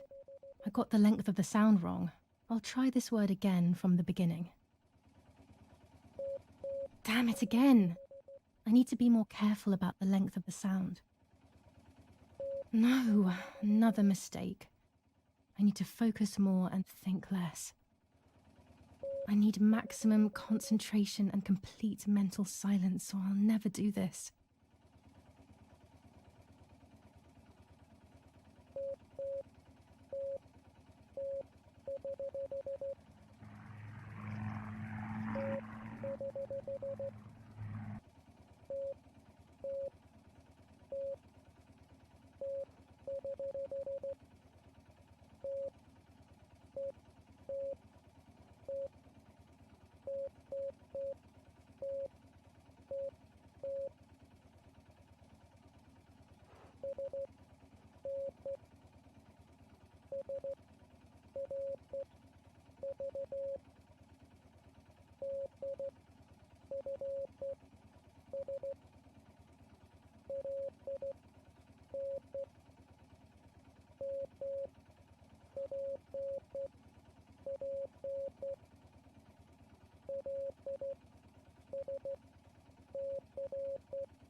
They are asking me to find a map of the defensive line.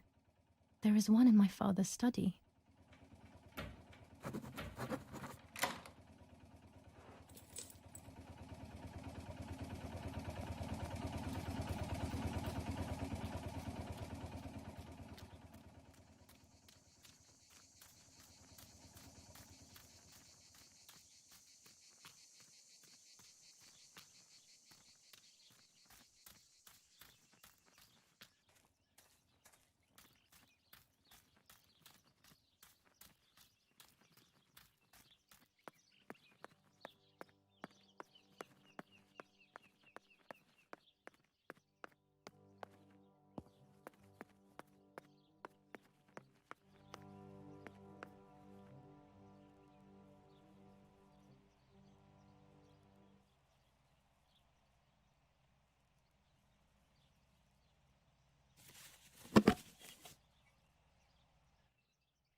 That's it.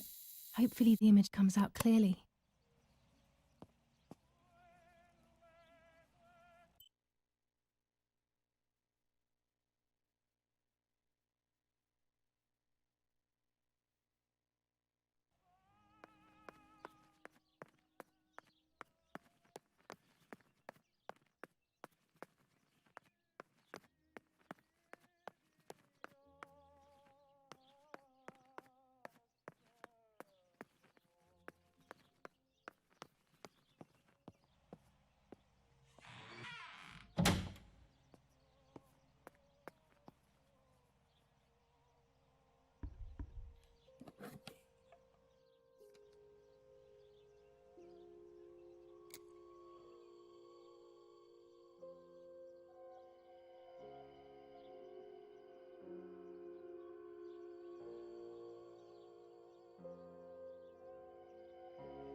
What is this? A joke?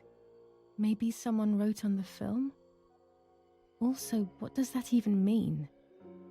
Light, like divine light? Something to do with religion, maybe?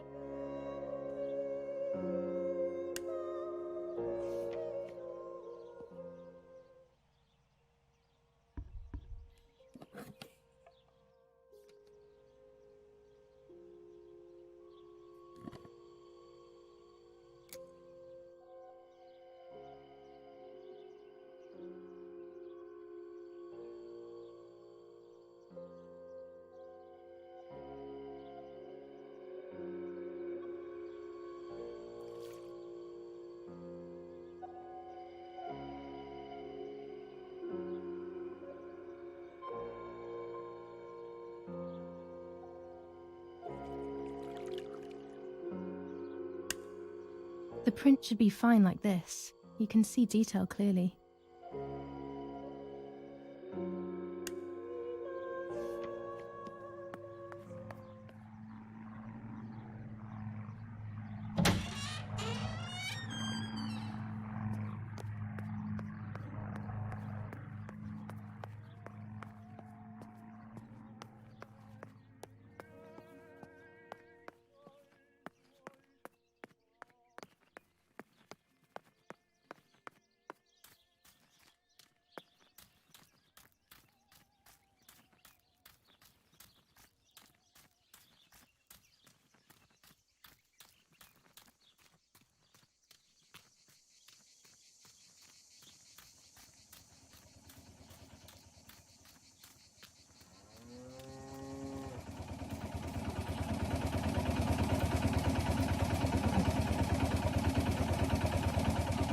box is empty. The telegraph would have been installed nearby.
Tuscans.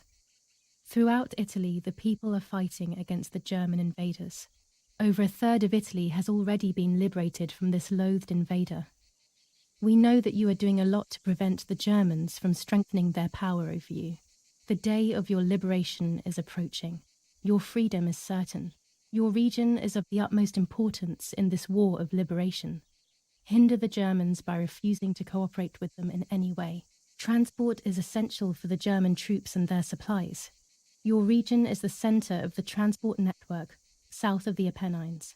The triangle of La Spezia, Florence, Livorno is of great importance to the Germans and their hope to maintain a yoke over Italy. Tuscans, double your efforts. The day of liberation is fast approaching. Unite and do your utmost to speed up your liberation.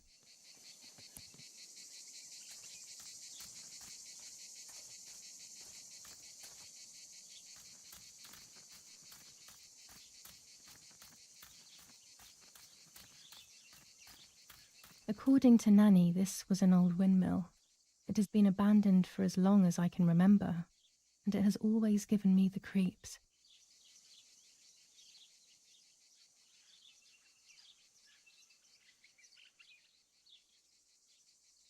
There we go. The photo is where they requested.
I have placed the photo where requested, so I need to find the right words to communicate it. Oh, and of course, I need to remember the code word.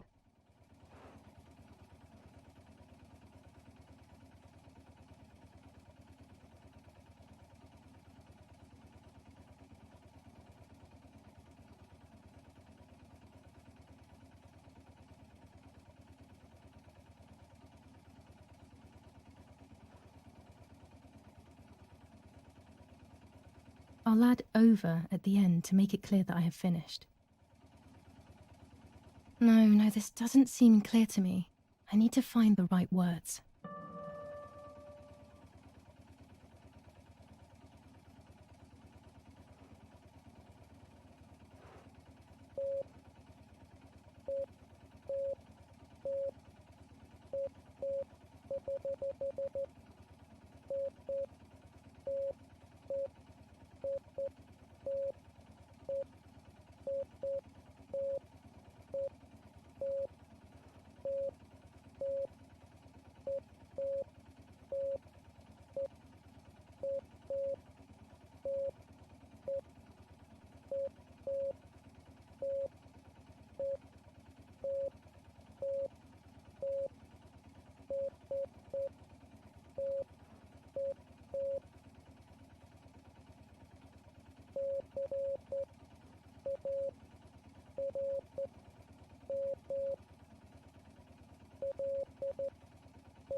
They have worked out the position of the tank.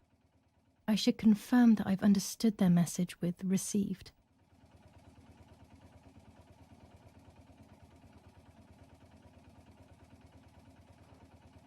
I'll add over at the end to make it clear that I have finished. No, this doesn't seem clear to me. I need to find the right words.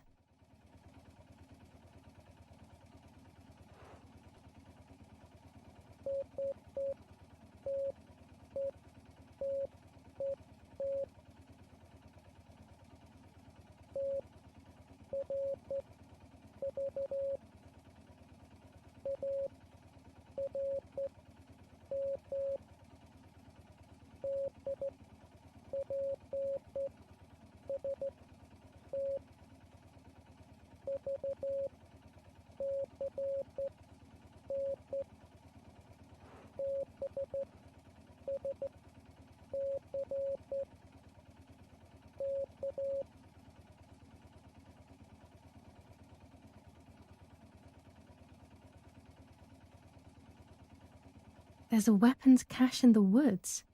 In my woods. Okay, I will search for it. Let's respond received again.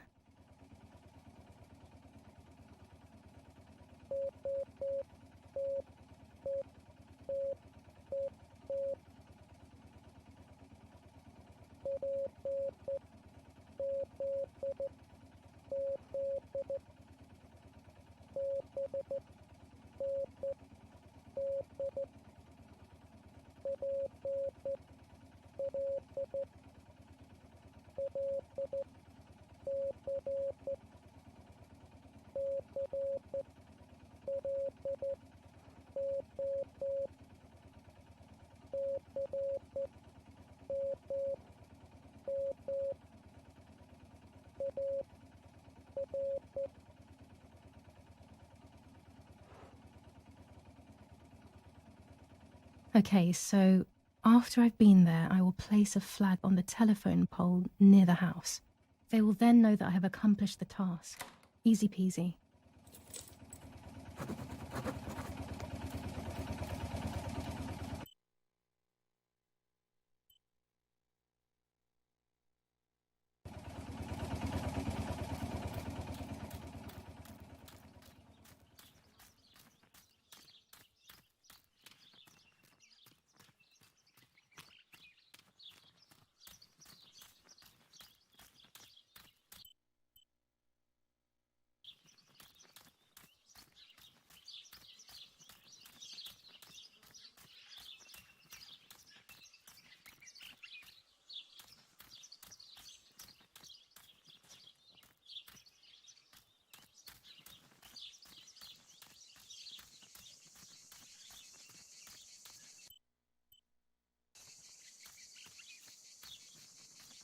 Here are the graves.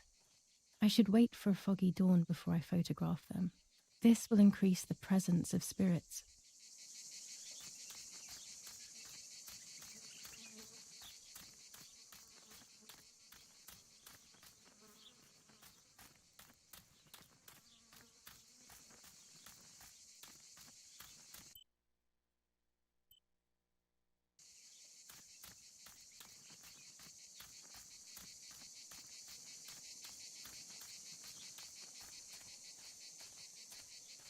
What is this place?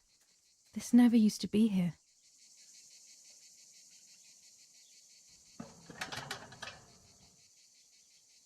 Oh, it's closed from the inside. How can I get in?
As revenge, the oppressed people grab the slaughterer by the throat. Adolf Hitler, the Italian Communist Party. Revenge for Lapo.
He used to take me fishing many years ago.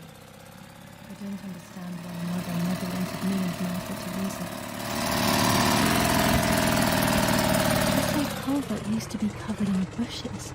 Someone must have worked in it recently.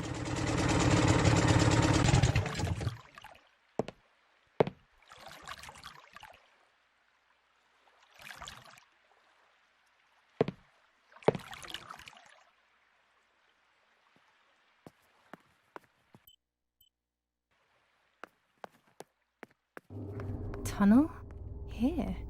It wasn't there when I was younger, I'm sure of it.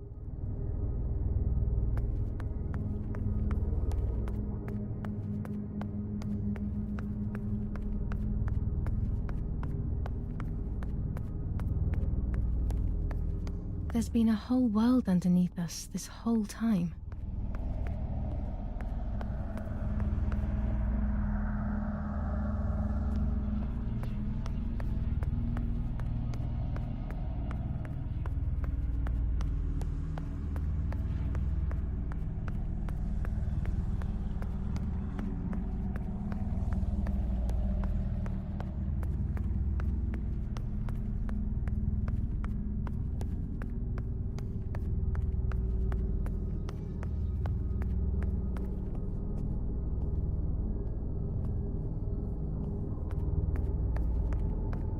When was this place built? I didn't know it even existed.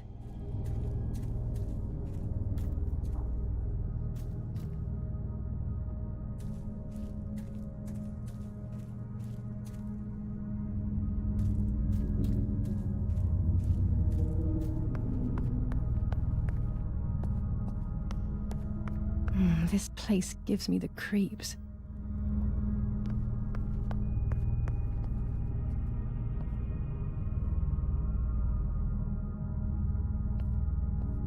Paintings here too. This looks like something important. I think if Mummy were here to see them, she would take them straight home.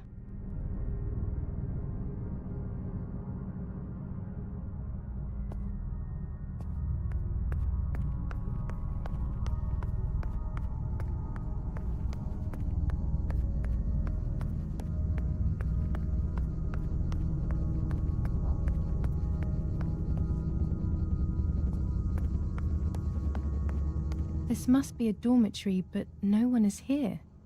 Who knows why?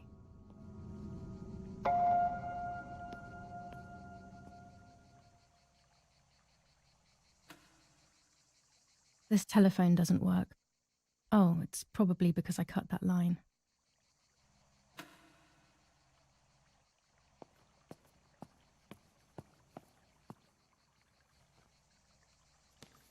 Dear Brunhilde, the heat here is killing me. We have been trapped inside the tunnel. It seems that Command are preparing for something big, but they are not telling us what. The other day we went out on patrol and accidentally shot a young girl. I will carry the weight of this guilt for the rest of my life. I love you always. The hope of seeing you again is what keeps me going. T. The soldier who shot me, he thinks I'm dead. I don't feel any resentment. We are all hurting so much.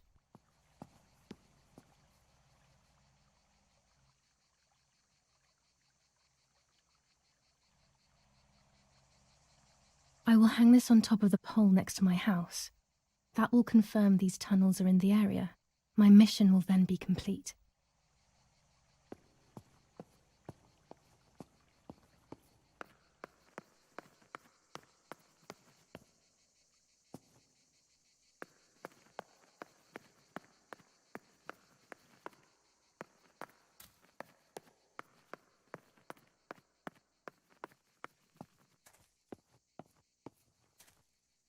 Finally an exit. It looks like I'm back in the woods near the house.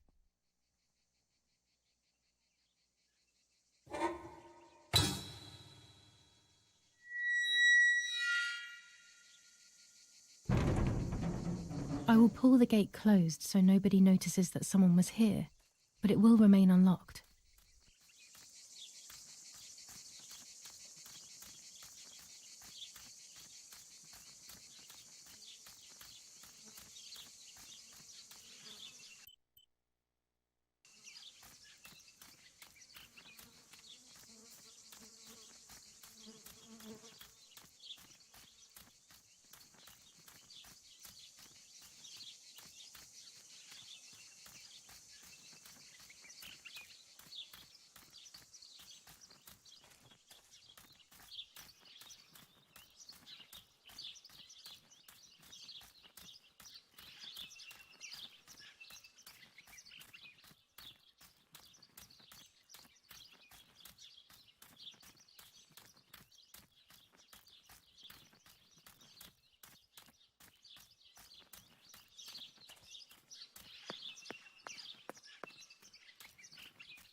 Poor little one. He's dead.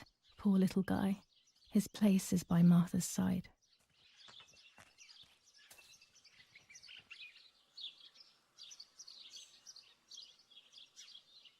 Nanny always calls me Little Sparrow. This is the part of me that died with Martha. It'll be safe next to her.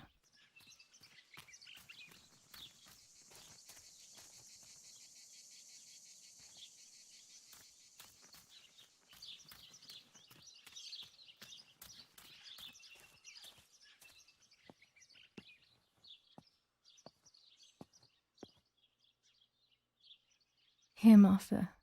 This is my heart. Carry it with you. I'm starting to understand how painful your condition must have been. Not being able to properly communicate with anyone is becoming increasingly difficult. I envied you, but I did not see your suffering. I did not understand your courage. I miss you so much, Martha.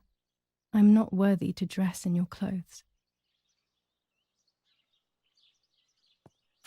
Holy water.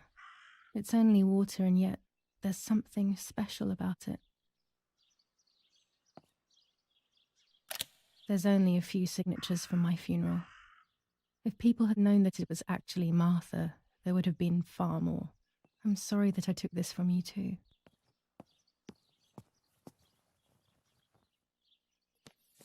Commune of San Casciano, Province of Florence.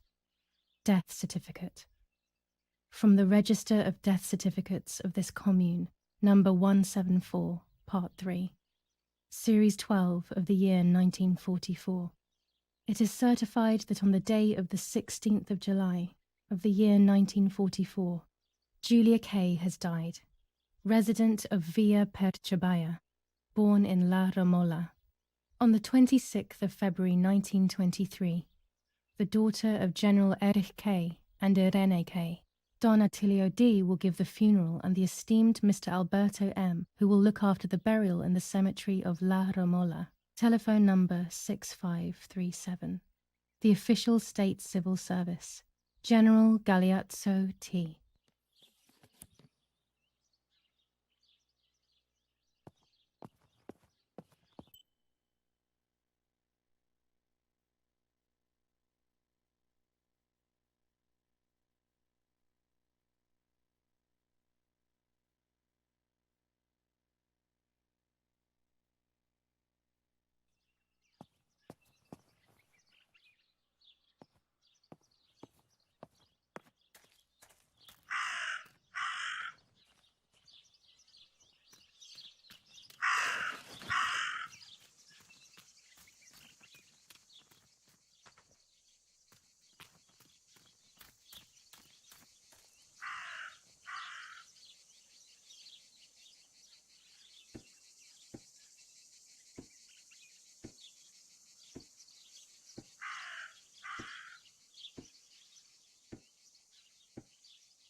I have done everything they asked of me.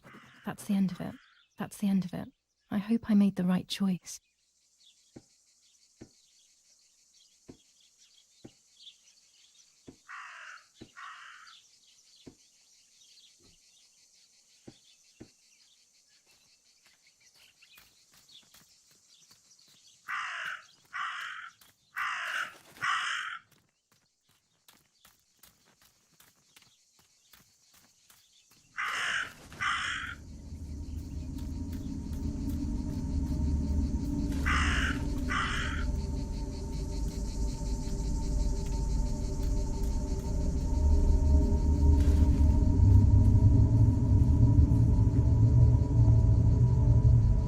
Dress. It's made from the same fabric I found a shred of next to the lake. In fact, it is torn. It must be my mother's. My goodness. I started to suspect that Mummy could have been involved in Martha's murder. Lost in these thoughts, hours passed, and I completely forgot about the funeral. When I realized it was evening, they were already carrying the coffin towards the cemetery. She never loved me, I knew that well. But I would never have believed that, had it been her. I struggled to believe it, but it made so much sense. At the lake, she must have thought Martha was me because she was convinced that I was dead.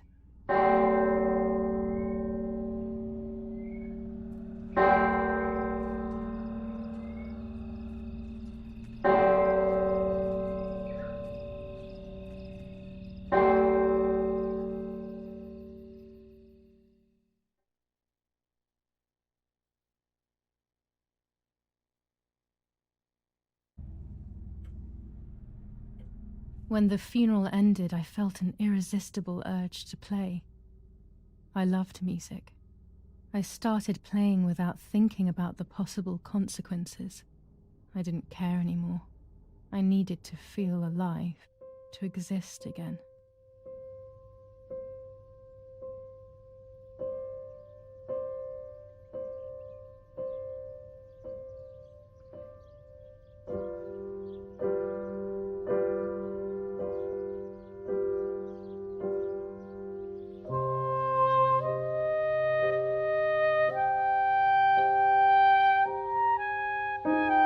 going on here?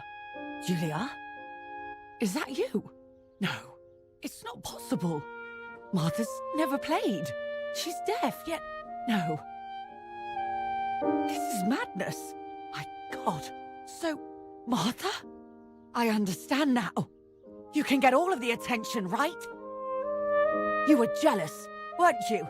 Because she was a wonderful girl and you're just a useless little slut. How did you manage to convince her? I get it now. But she talked to me. No, it doesn't make sense. I will have you locked up in an asylum. You hear? That's enough. You will pay for what you've done, you cursed lunatic. They will torture you to reveal the monsters in your head.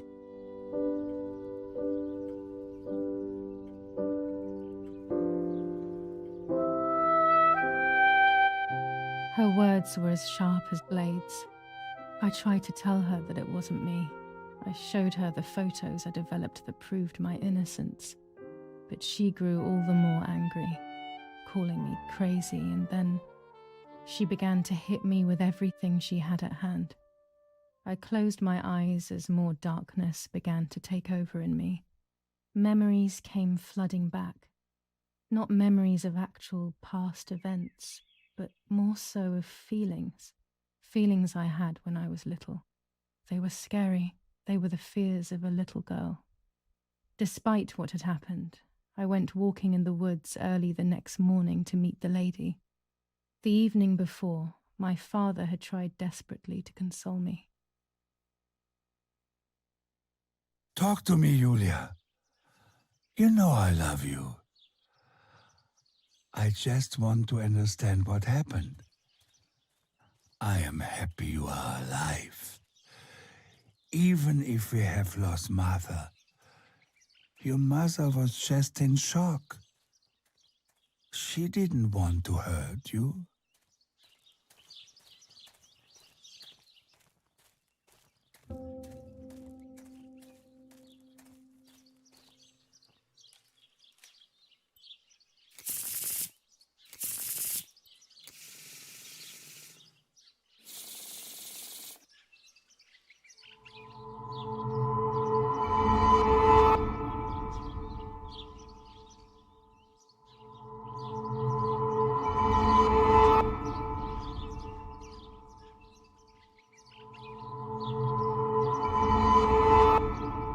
I'm going to make it.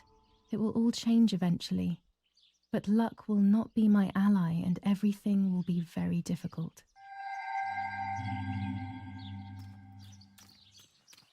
I don't know what I'm hoping to find, but what else can I do? I will hopefully see if one of these graves is hiding something. I hope that the infrared film will show me.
I don't like wine all that much, but I go crazy for our dessert wine. It is very sweet.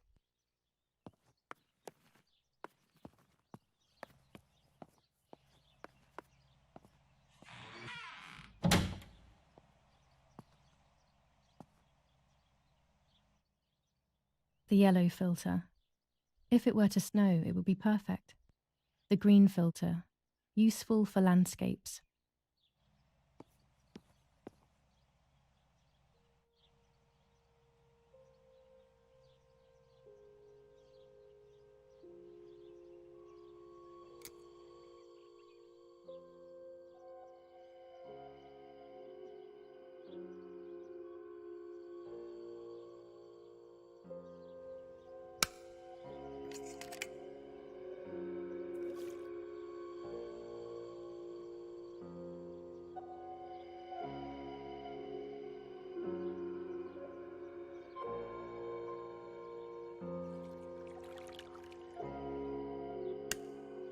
There's the grave I've been searching for, and the spirit of a prisoner. Just like the White Lady, he's trapped in this world, but they can no longer meet one another. Evil is separating them.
If I wear this, it should allow me to make contact with her. With this object, she'll have to hear me, I have no doubt. I am missing the element that connects my world to that of the White Lady. Oh, the lake. Of course. Why didn't I think of it sooner? The dress that I threw in the bushes that cursed day. It's been sitting beside the lake for a few days now, in a world that is both mine and hers.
Here it is. I hope it works.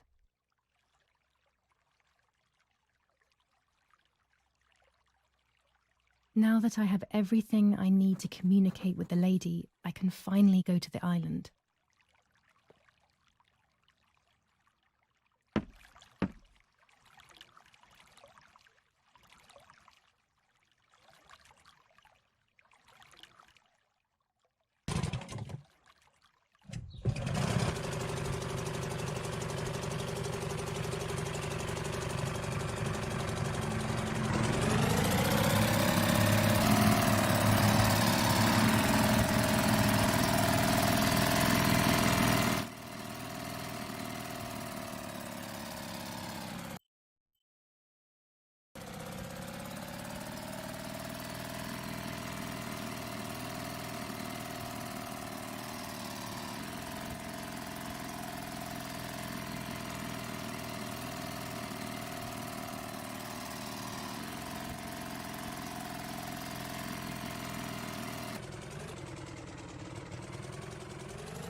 This is the tree the lover was hung from, according to the legend.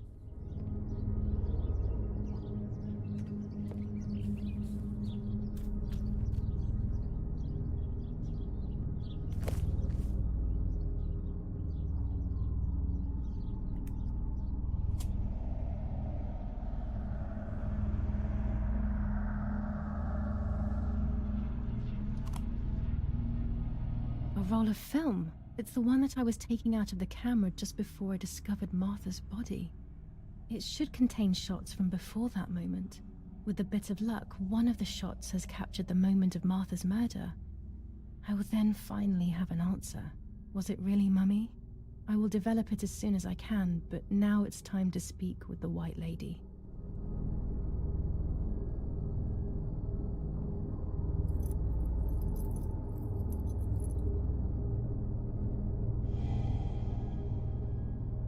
I will wear her lover's cross to draw her to me.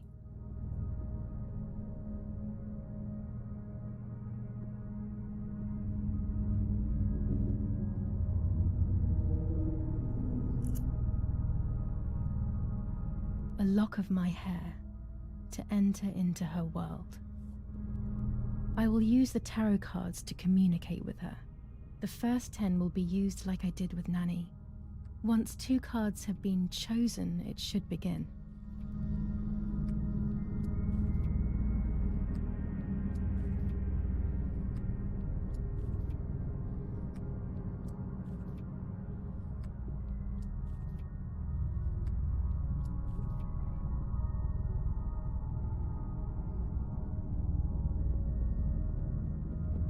You camouflage yourself in the woods to approach me. You blend in with the water to make yourself known. You wish to communicate with me through the energy of symbols. You use my pain to summon me. You are very bold.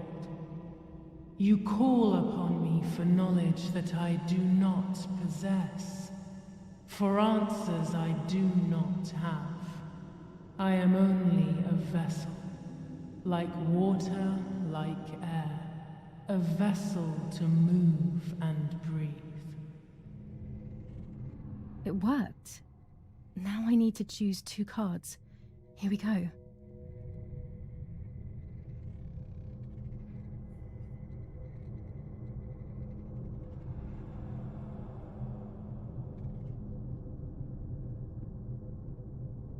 You will no longer be able to tell light from darkness.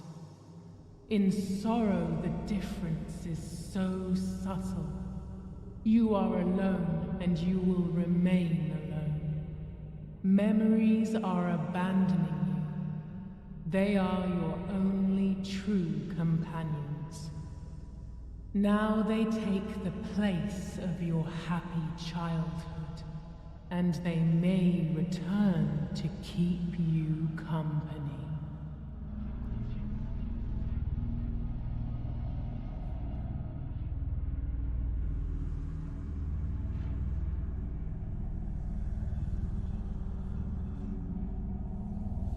You do not have control of yourself. There is a dark figure inside you. The wounds are feeding it. It will do things you do not like. It will use your desires, your guilt, the darkest parts of your conscience.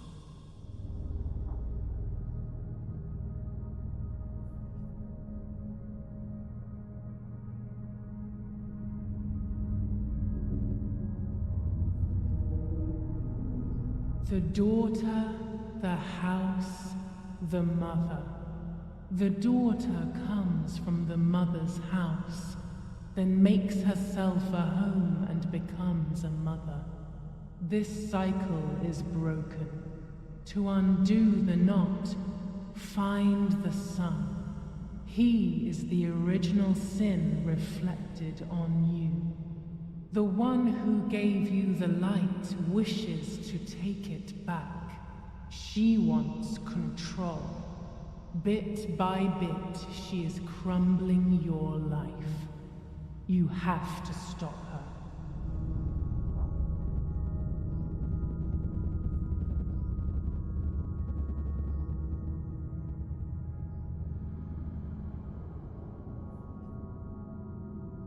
I can sense that you want to know who did it, but I do not have the answer. You must find it yourself. Do not ever try to enter through the front door if you wish to reach the heart. Your twin sister might have the answer you are looking for. Even after death, we leave traces of ourselves, don't we? Everything is indefinite if you look at the essence of things.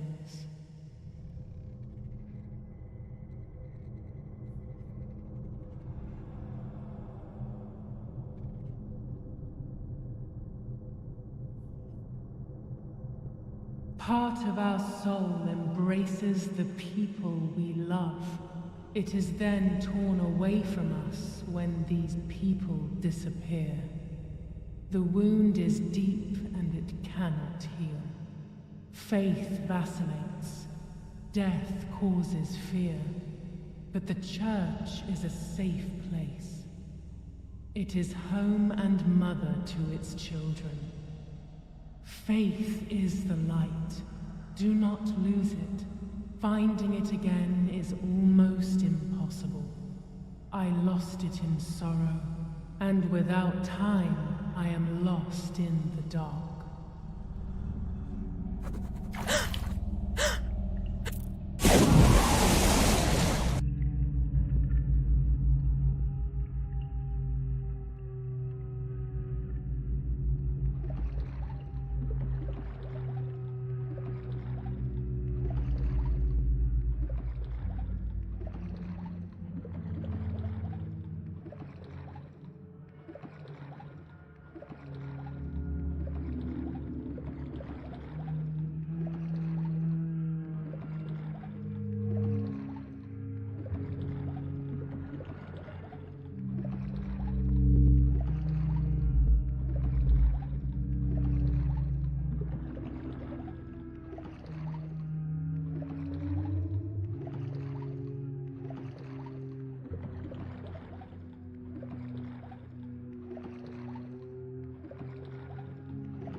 Speaking with the white lady confused me even more, but at least now I have this key.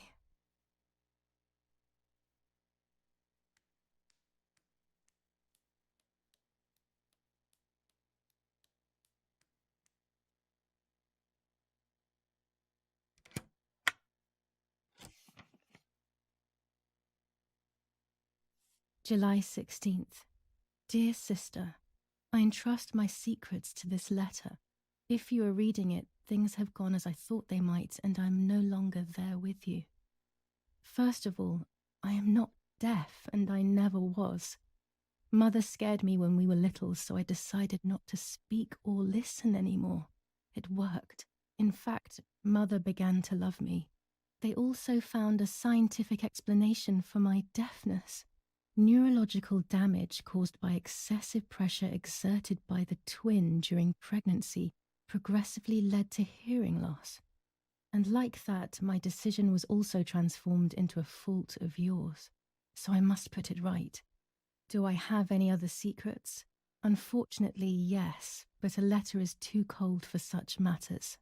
Now that you know that I can speak, please go to the dark room. I have a hidden recording. Listen to it and you will hear my voice. Farewell, Martha. Why all of this madness, Martha? What else have you been hiding from me? You deprived me of your voice for more than 15 years. I can't wait to hear it now.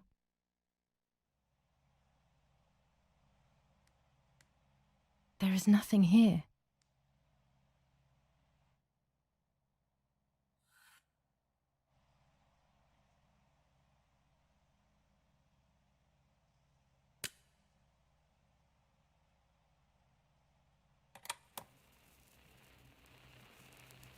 Hi, Julia. I know that this will seem absurd, but this is me and this is my voice. We are equals in this sense, too. Well, it's obvious, really. I've basically always spoken, and you were my voice. I'm going to meet my fate, so I don't want there to be any more secrets between us.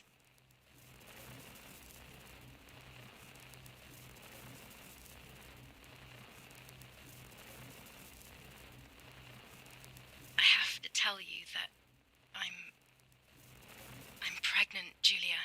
I'm pregnant with Lapo's baby. We had sex, and I never had the courage to tell you. I was so afraid of hurting you. I'm so ashamed. And now, how can I ever bring this child into the world? The baby is starting to show. Could you tell? That's why I'm no longer getting undressed in front of you. But for how much longer can I hide it? Yesterday, you asked me to go to the lake together early in the morning. You, the sleepyhead, early. I asked you to switch beds with me, like we used to when we were little girls. I got up at dawn and didn't wake you. I put on one of your dresses.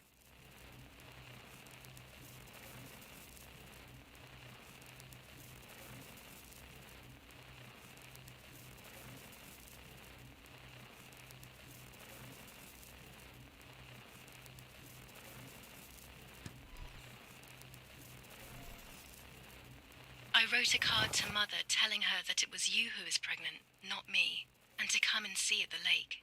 I left it on the desk in her room.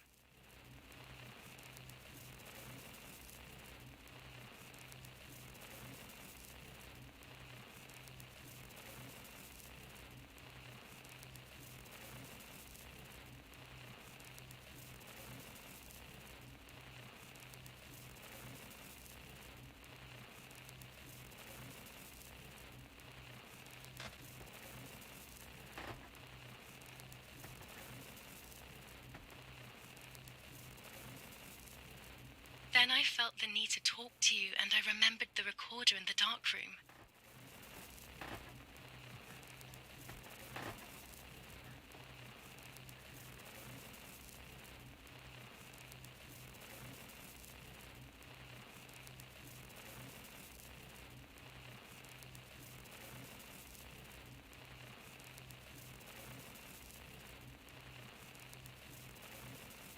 I will go to the lake alone and act as you.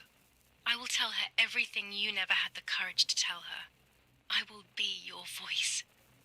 I know how much she's made you suffer over the years. Unlike you, I remember all of the harm she has done to you, and it is my fault. Take my place, sister. You will live a better life, and I will be able to rest in peace, knowing that I at least tried to put right what I have done wrong. I will go now. My last memory will be the image of you sleeping peacefully.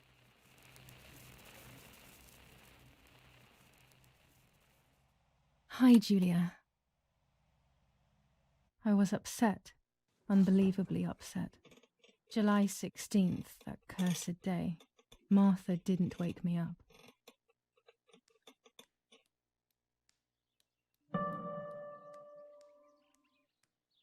Martha wasn't there, and we were supposed to go to the lake together. She even made her bed, which was unusual.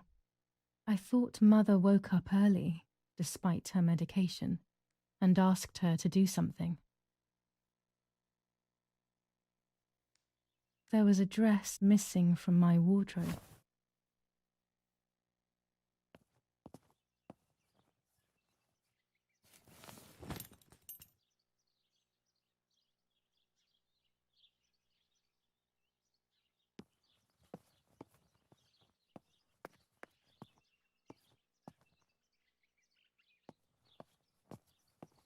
It was late. Martha hadn't woken me up as we had agreed, and I always overslept. I simply decided to go out and take the photographs by myself without Martha.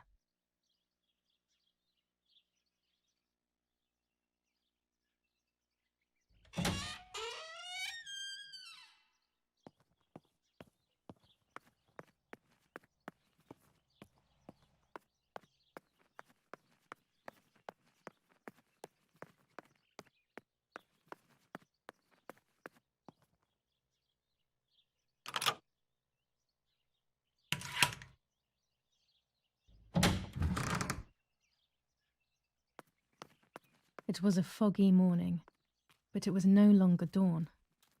It was a sign of something terrible.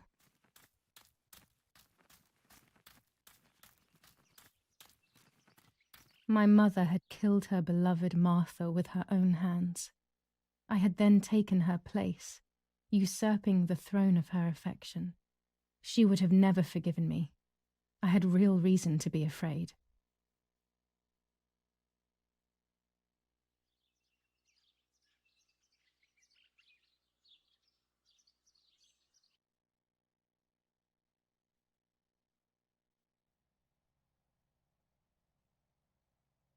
I searched for one of Daddy's pistols to defend myself.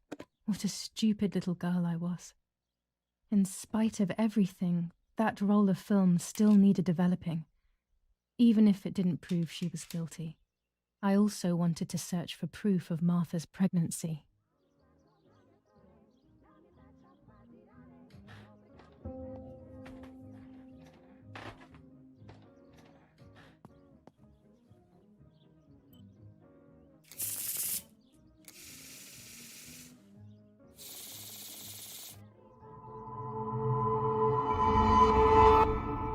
I mustn't care about what people think.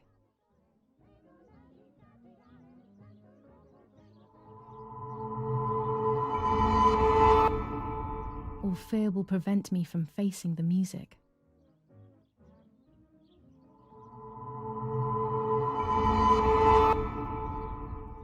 It will be very difficult to recover from the mental collapse.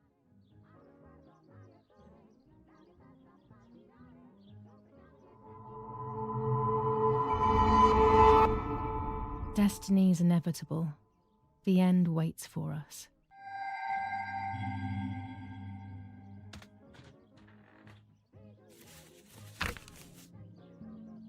"21st of July. Lapo is dead. They shot me in the back when I discovered his body. I thought I had hit rock bottom. These are soulless, empty days. After so many awful events, I finally managed to meet the White Lady, or so I believe. The line between reality and dreams is becoming less and less clear to me. I thought a lot about her words, but they didn't shed any light on my assumptions. They kept ringing in my mind. Maybe I will understand when the time comes. Now I know for certain that it was Mummy who killed Martha, when she thought that she was me. Only a week ago, all of this would have seemed impossible. I just need to find the proof, so she can pay for what she has done.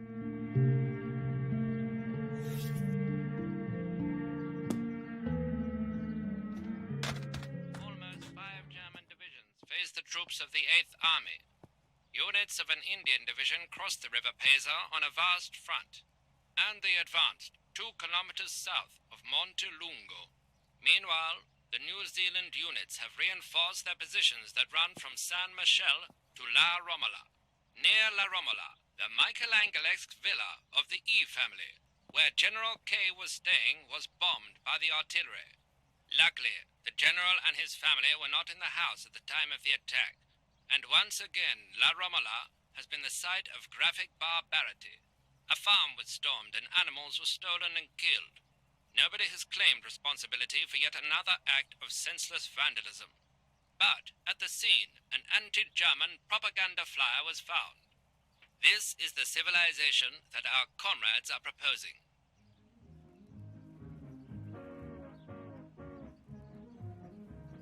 .400 ISO film. It comes into its own shooting clouds and indoors. General Edict K. New rules on curfew and women's behaviour. German command of S. Vincenzo Attori. Telephone number 1185.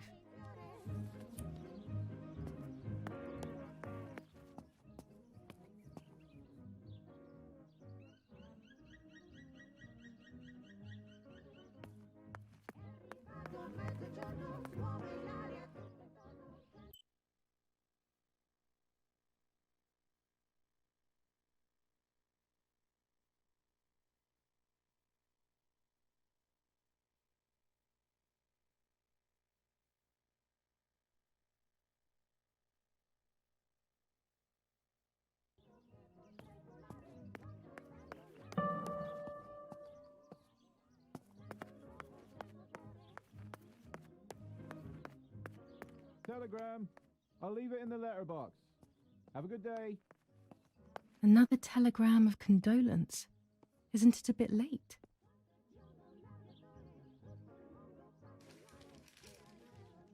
The New Zealanders conquer Tavernelli in the eastern sector of the battlefront. The troops of the 2nd New Zealand Division, British 8th Corps, conquer Tavernelli. The 6th South African Armoured Division advances on the heights near Greve, conquering the peaks of the Dimini and Fili Mountains.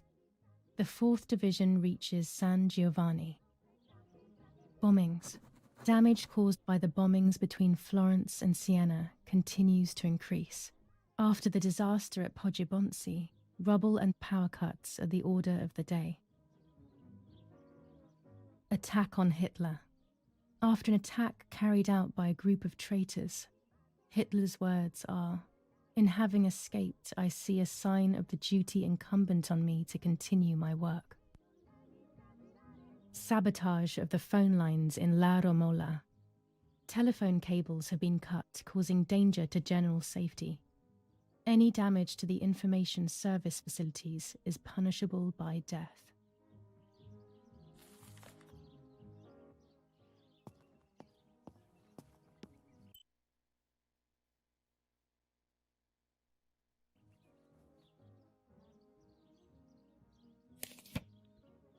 Dear Mrs. Irene K., following your call, we have received a telegram from Dr. D.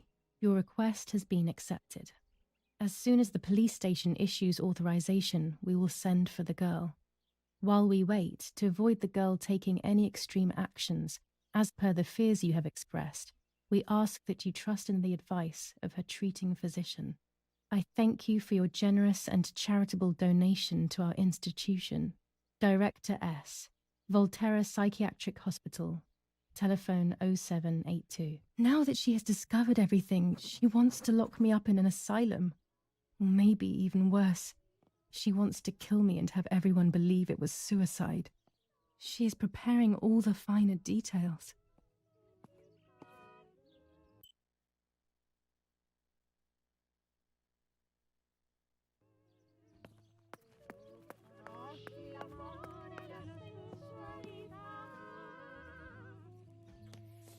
Commune of San Casciano, Province of Florence.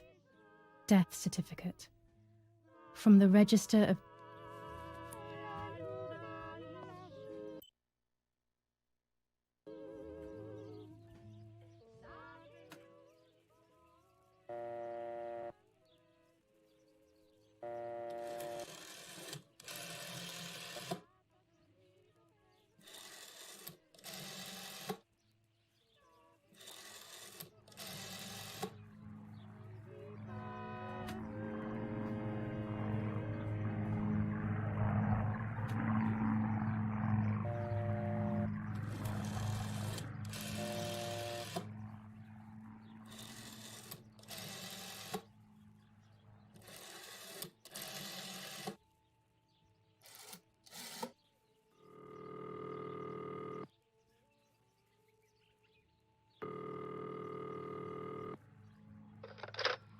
Volterra Psychiatric Hospital. How may I help you?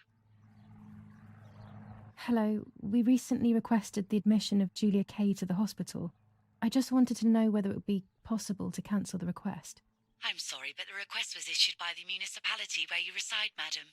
Any revocation of the request should be passed by them. Only they can decide whether to approve of the cancellation or not. Have you already received the telegram confirming that we have taken charge of the request?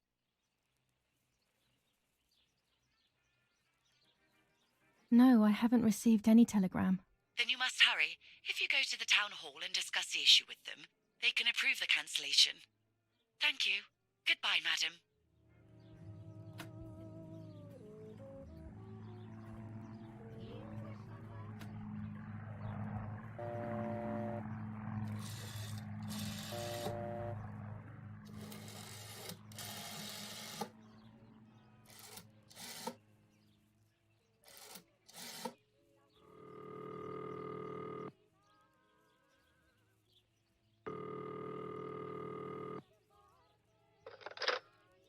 Hello, this is San Casciano Town Hall reception. With whom are you hoping to speak to? I would like information regarding a request for admission to Volterra Hospital. Please hold the line, madam. Yes, hello? I would like some information regarding the request for admission of Julia Kay, my daughter, to Volterra Hospital. Yes, madam. The hospital confirmed recently that it will be sending its own staff to your house for the admission. The matter is no longer in our hands. Goodbye. Goodbye.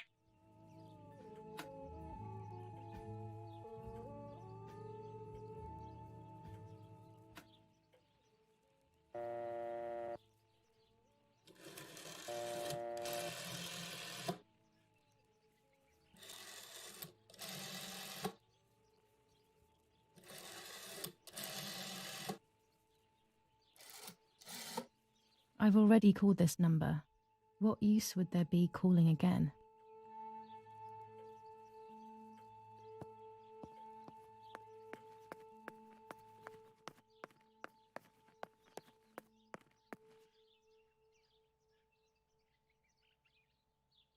Go to the dark room now. Not when she's around. I must stay as far away from her as possible. I could go to the cemetery instead to find out whether Martha really was pregnant or not.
Martha is in the family crypt. That place is scary.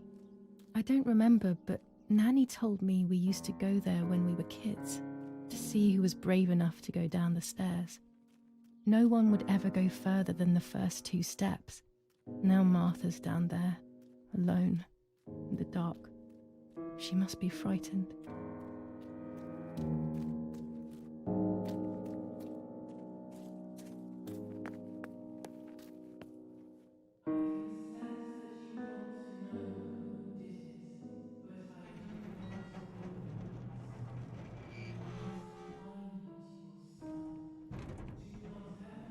The crypt is here. Not now. Let's hope the caretaker isn't around.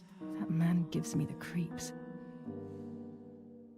Even after death, we leave traces of ourselves, don't we?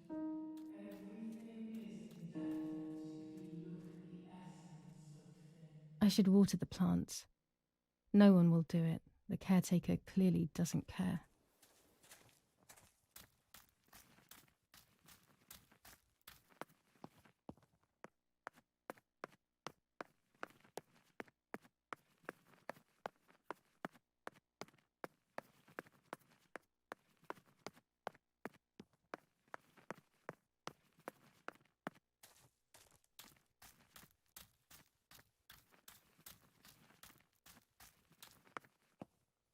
This door is locked, but I must get in.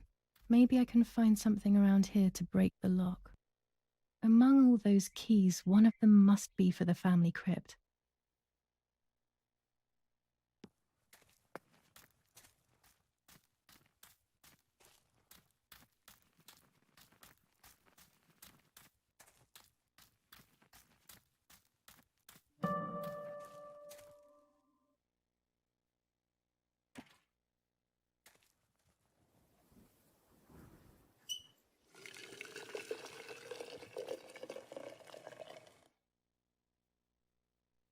Now that I have filled the watering can, I can water the plants.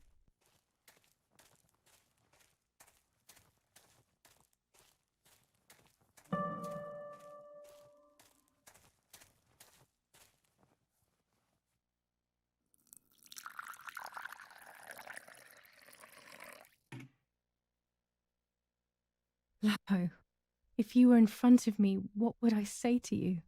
That I'm angry because you were sleeping with Martha? No, I'm not angry. I'm sorry that you kept everything hidden from me. It stings a little, perhaps, but faced with your loss, everything is now meaningless. I'm happy that they buried you here. We'll be neighbours. I knew that Daddy would allow it, even if you were fighting with the partisans. For him, this war is a stranger as it is for me. Goodbye, Lapo. We will meet again soon. It's time to look for Martha.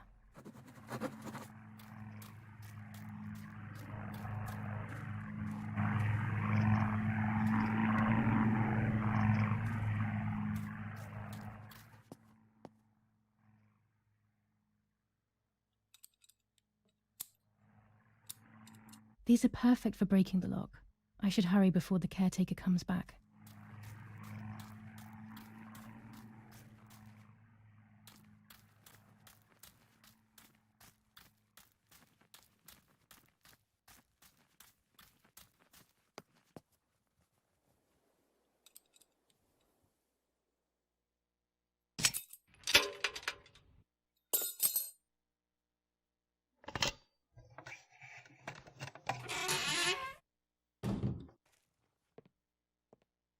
Everyone takes a side. I find myself siding with my family, but I'm not sure whether it is right. Instructions for the automatic telephone machine. For example, if you wish to call the number 0573, pick up the telephone from the hook and bring the receiver to your ear. You will hear a continuous tone. Firstly, place your index finger in the hole displaying the number 0. Turn the disc clockwise until it stops. Let the disc return freely to its resting position. Repeat the same steps for the numbers 573.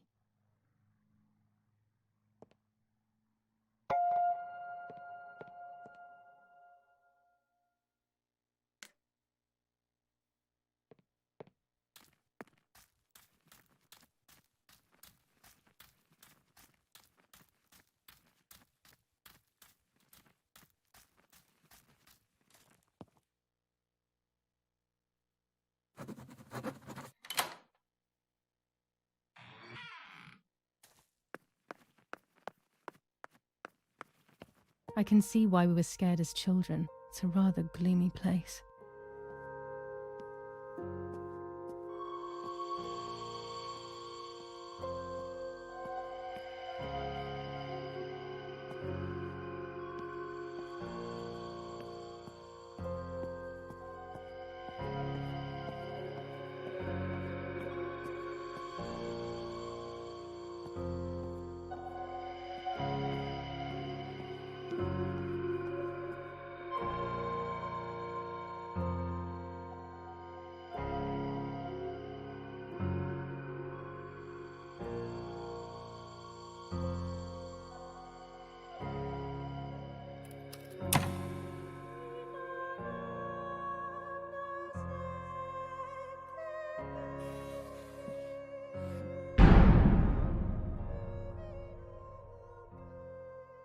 May God forgive me for what I'm about to do.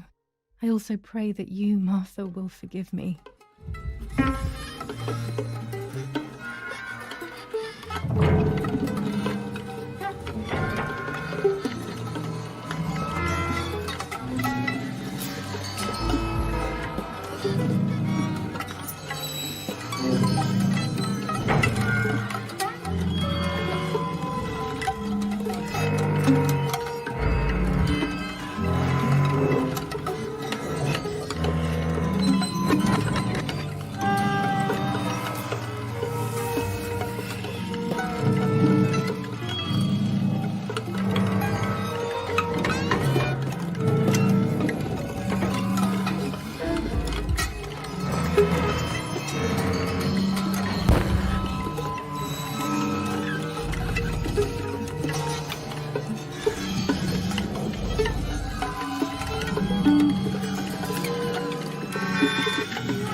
Martha was pregnant.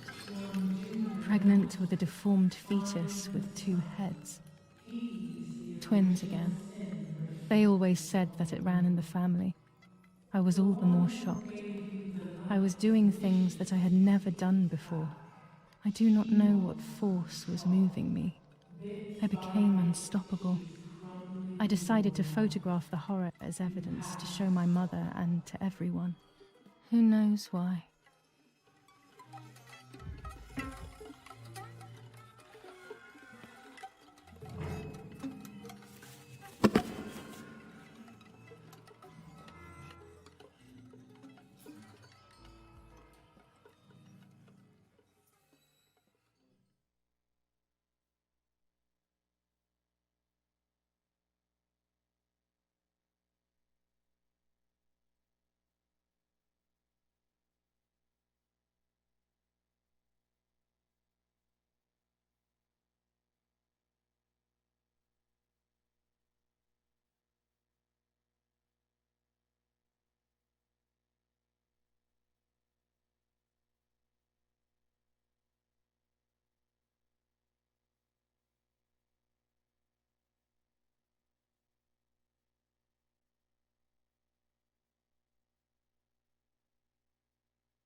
Enough now.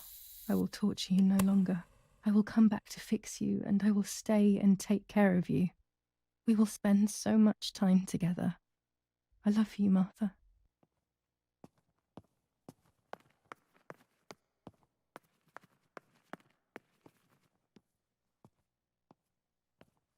Doctor, I must thank you for your help.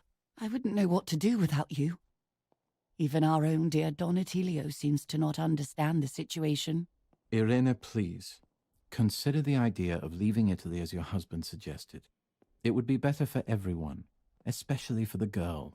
I fear that nothing will make her better. Her father doesn't want to accept it. I believe that hope is long gone. I agree, but in Germany there are better treatments in specialized clinics. The asylum is a temporary solution, just to ensure that she doesn't do anything foolish.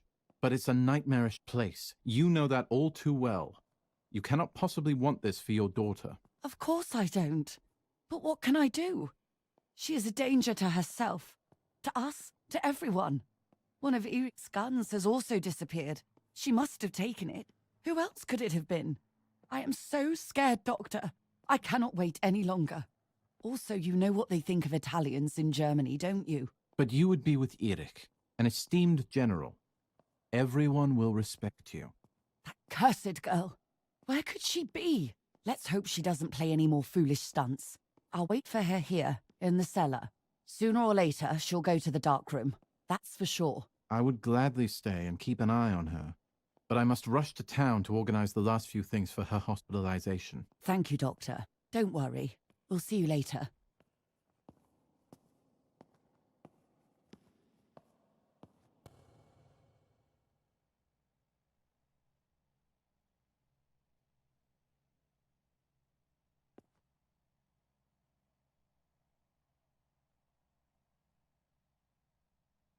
She's sleeping. I must take advantage of this. I will make her talk. She will reveal the truth out of fear. She thinks I can be silenced by calling me crazy. But unbeknownst to her, I will record everything. Everyone will know what you have done to your own daughter.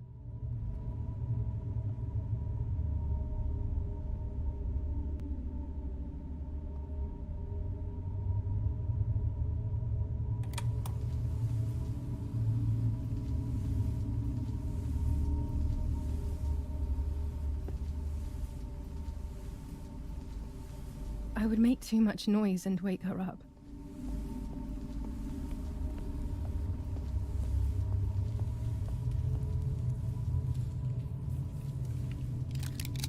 Now I will wake her up and she will confess. You can bet on it.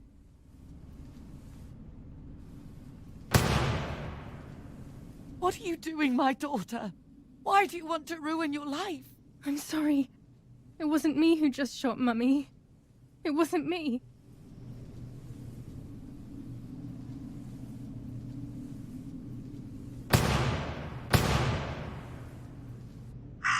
Dear God, what have I done? She forced me. She killed Martha. But who in the world will believe me now? They will take me to the mental asylum. Those rolls of film are my only hope.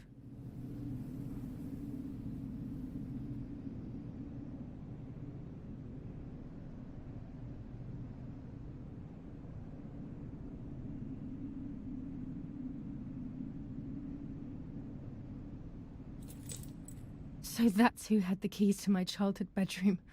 I could have guessed.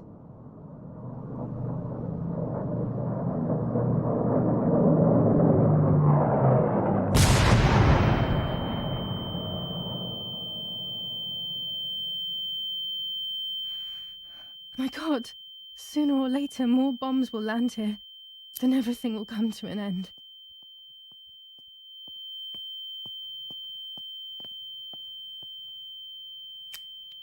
Damn, the power's out. It's impossible to develop that roll of film now.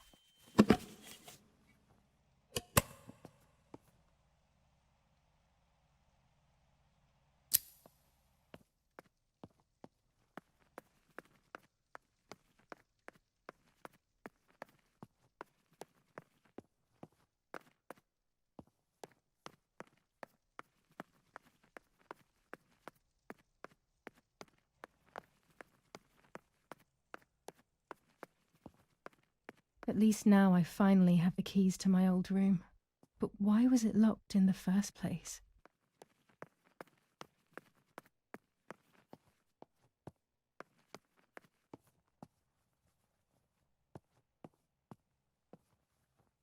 Finally, I can enter my room.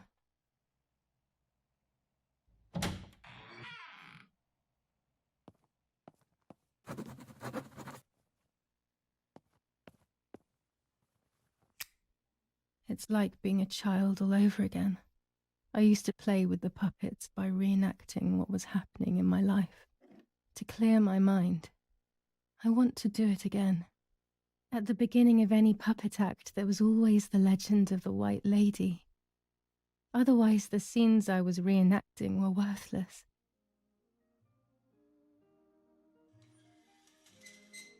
According to an ancient legend, the lakes of the area are haunted by the spirit of a young woman who was killed by the man she loved. A lover's nightly tryst by the lake. So much hope and desire, but death, not love, was awaiting her.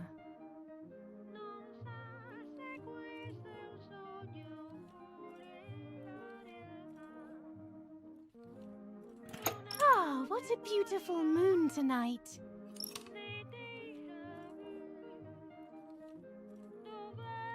My love is not here yet. I'll wait. You're here at last. What's going on? Why are you acting weird?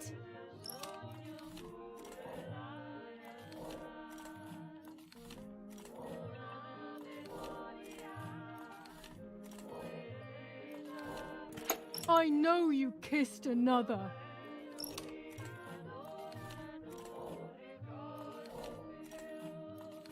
I would never do that. I love you.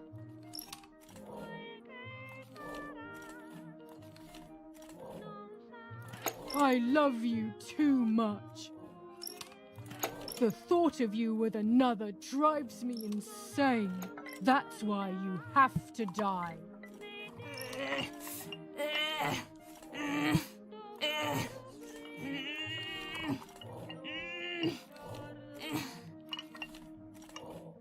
What did I do to you?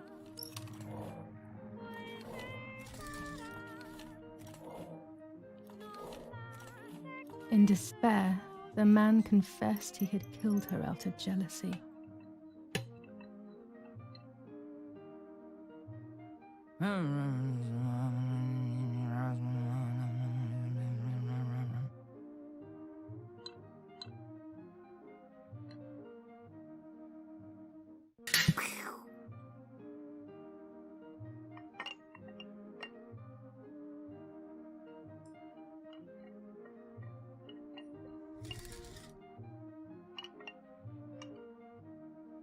They searched everywhere, but the girl's body was never found.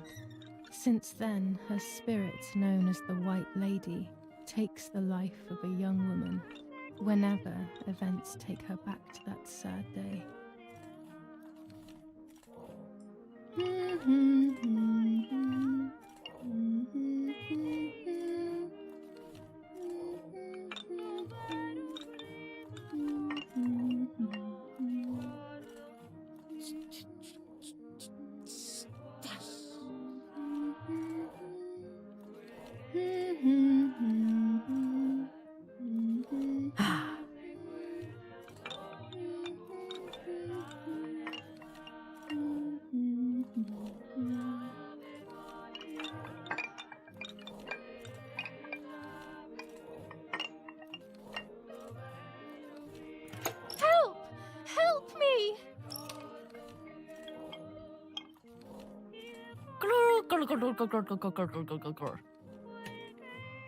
Now I can begin. First of all, let's clarify what happened the night before the cursed 16th of July.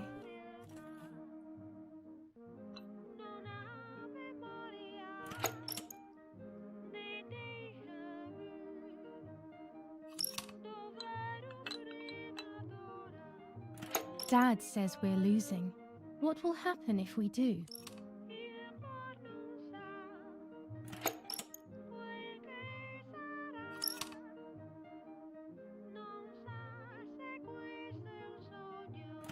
Will we go to Germany?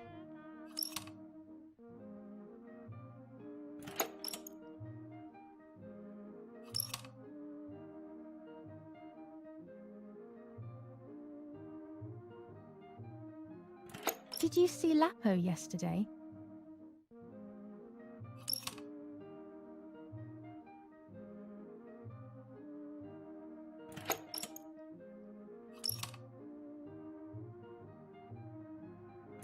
I saw him leave the barn.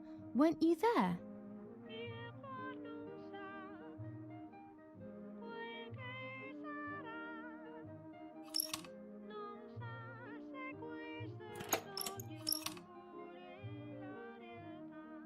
Do you want to come with me to the lake tomorrow?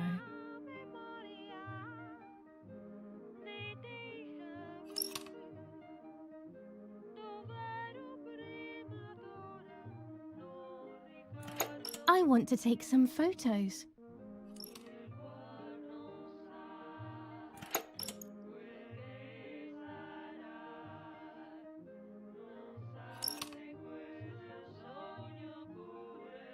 Let's go at dawn.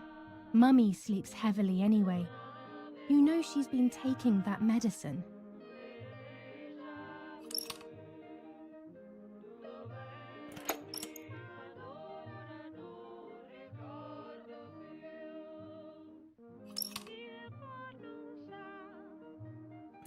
Wake me up!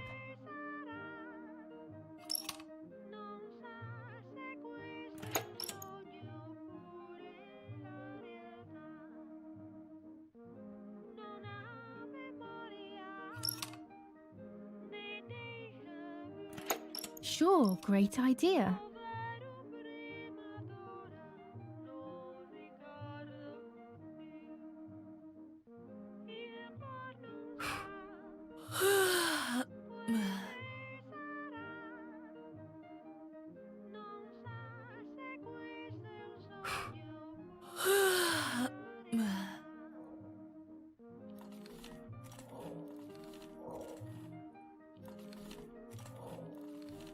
Yes, it happened like this. Then in the morning, Martha went to the lake pretending to be me to show her pregnancy. She knew Mother was going to follow her down. Now I can only guess what happened when they met at the lake.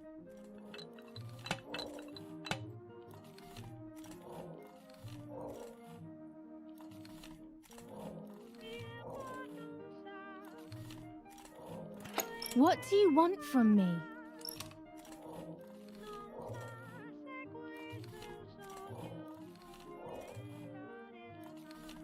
Take off your clothes. I want to see your shame.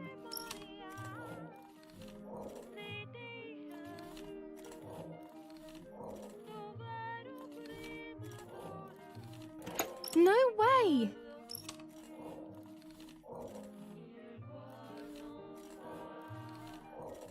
I'll take that dress off for you, stupid girl.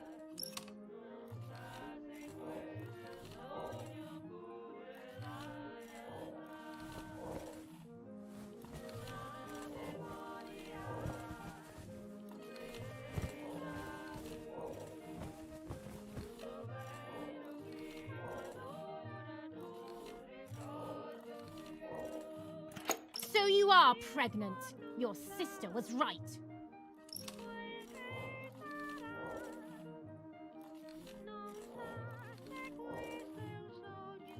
Well, at least I had fun.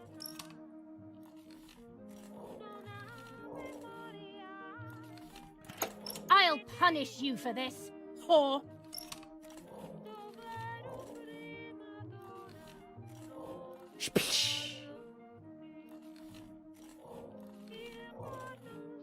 Get out of the water.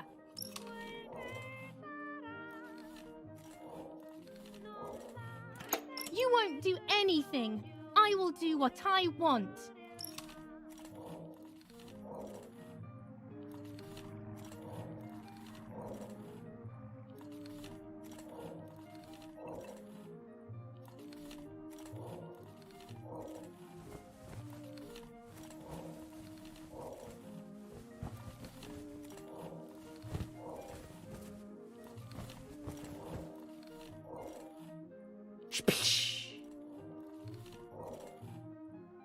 You're shameless!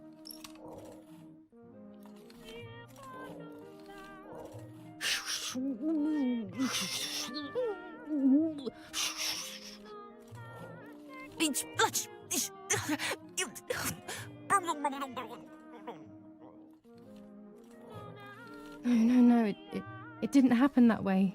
Mother didn't die.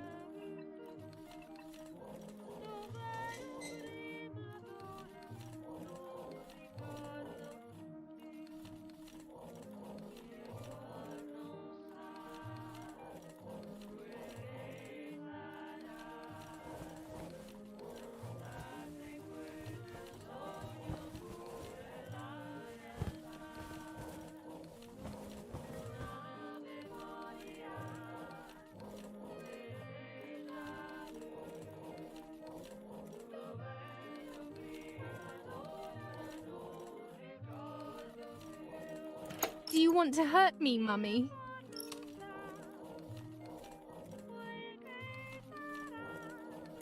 So you are pregnant. Your sister was right.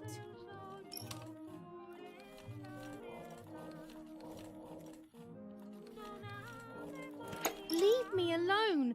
You're just a poor old woman.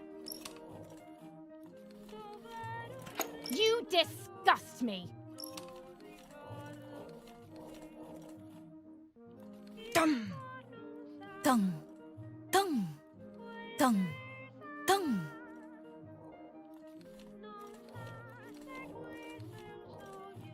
I'm not entirely convinced, but yes, this might be it.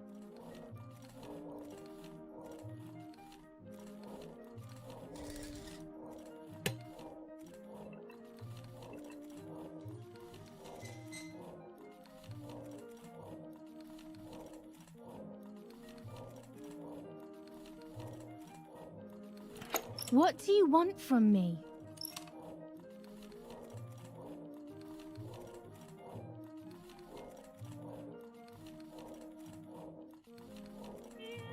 Take off your clothes. I want to see your shame.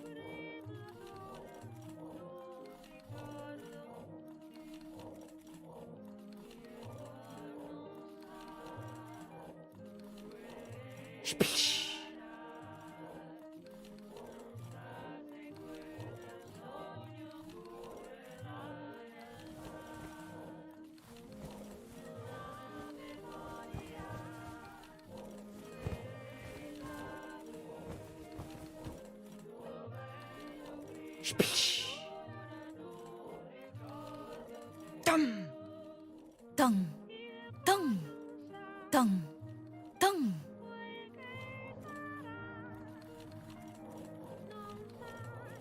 This might be exactly what happened.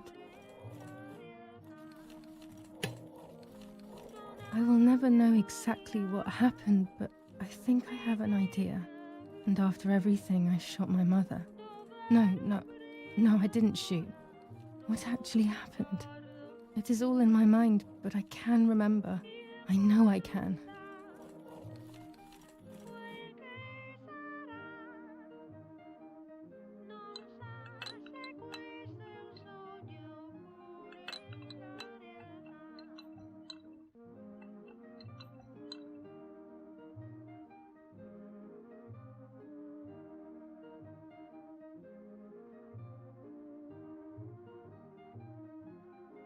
A little arm.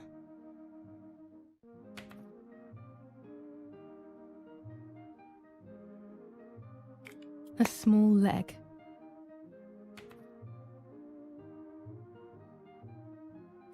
And another little arm.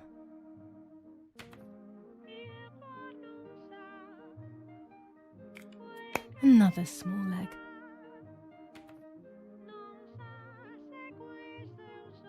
Oh look, only the head is left.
I was under the bridge, but it was just a game. This, however, is not a game. I was just playing. It's just a bad joke. Under the bridge, the church, town, speak, the white lady.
Power is back. Now I can develop the role and hopefully have my questions answered.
I will return to you, Martha. Together we will sort out everything. Just you and I.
Oh dear God, so it's true.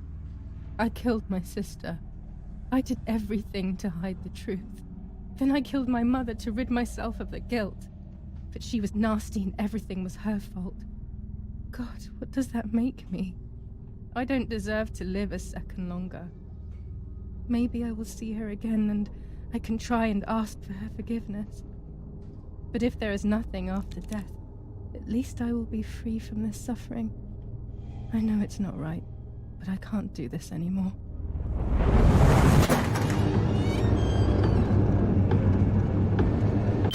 I fired instinctively at that soldier, hitting him right in the head, but it was not a good idea. He obviously didn't come alone. When the others came in, I closed my eyes. I heard a lot of commotion and then felt a sharp pain in the stomach. They were kicking me while another tried in vain to convince himself that the soldier on the ground was still alive. They hit me in the ribs, the back, and the stomach. I couldn't breathe, and at the same time I felt the need to vomit. They were ordered to put me on a seat.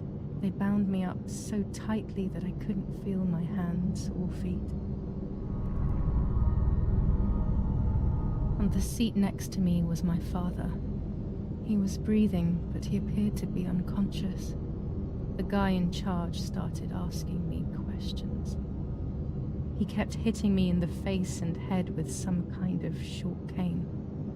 It was so violent I thought my skull would crack open. All I could taste in my mouth was blood and broken teeth. I ran my tongue across my teeth, thinking to myself that I'd never be able to smile again. A frivolous thought, perhaps, but a painful one nonetheless. Part of my top lip was cut open and was hanging down. I foolishly tried to put it back in place using my tongue and lower lip. I threw up. They forced me to confess that my father had been carrying out all kinds of activity within the German army. Of course, I didn't know anything about it, so I tried to explain. But those punches... I would have done whatever it took to stop them. Whatever it took. Just after I told them what they wanted to hear, the general said, "All it took were 2 slaps and you sold out your father, you German whore." Then he ordered my father to be executed.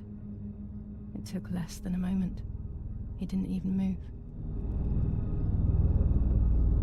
He pointed to one of the soldiers and then he pointed to me. My time had come. They all left except for the soldier who had the unpleasant task of finishing me off. I wanted to die, but not like that. Terror engulfed me. I could almost hear the sound of my body evacuating. I had the gun pointed to my forehead. I couldn't look at his face. I stank. I felt indecent. Then he moved the gun on purpose and shot without hitting me. He had taken pity on me. It must have been my fate not to die. He quickly cut the ropes and pushed me to the ground, saying out loud, "It's done. The German whore has been dealt with." I was left motionless on the ground. He left, and I fainted again.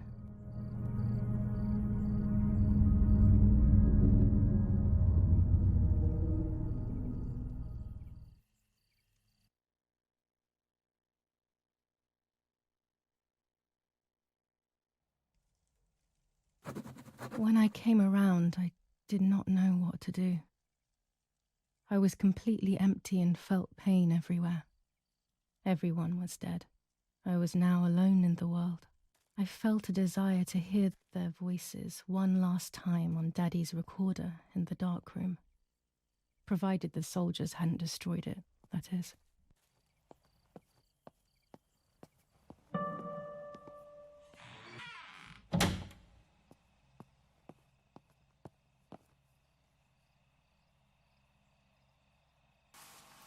Now I will wake her up and she will confess. You can bet on it. What are you doing with your father's gun? It's dangerous. Stop it. Talk. Tell me everything now. Tell me what you have done. Okay. Calm down. I will tell you everything. I found that strange note when I woke up, and I immediately realized that something was wrong. Something was up with you, aside from your usual quirks. I came to check, but you weren't in your bedroom. You had spoken about the lake, and I got worried, so I called your father, and we went to see what was going on. We found you sitting in your underwear at the side of the lake.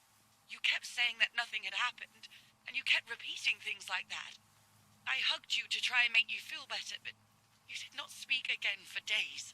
What is happening to you? You should tell me what's going on.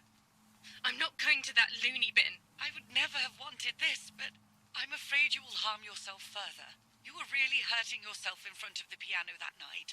What else could we do? You killed my sister and now you're afraid because I found out. So you're making up stories, aren't you? But I'm not falling for it this time. What are you saying? Your sister? Please, no. I was not well. I didn't know what I was saying. So many years have passed. You were little then. I thought everyone had forgotten that nonsense. Shut up! Don't speak. Don't say anything else. What are you doing, my daughter? Why do you want to ruin your life? I'm sorry.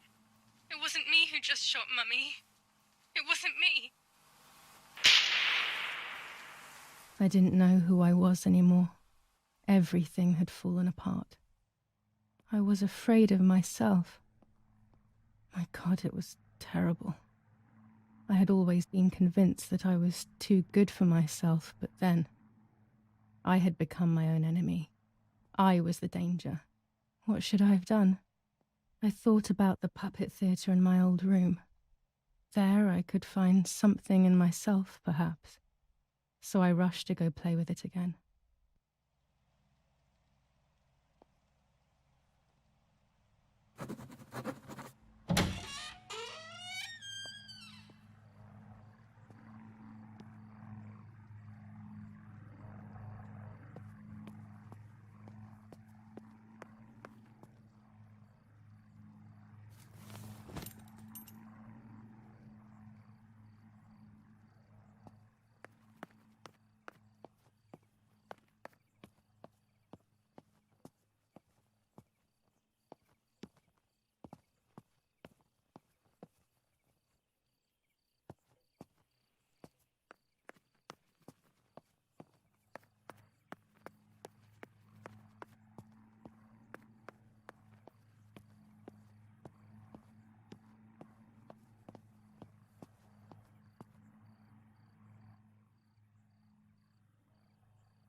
Mummy nearly died giving birth to me. This is what remains in my memory of my mother's, nanny's, and father's stories. I remember little to nothing of my childhood at home. I have to try, though. Maybe the important events I should know are right there.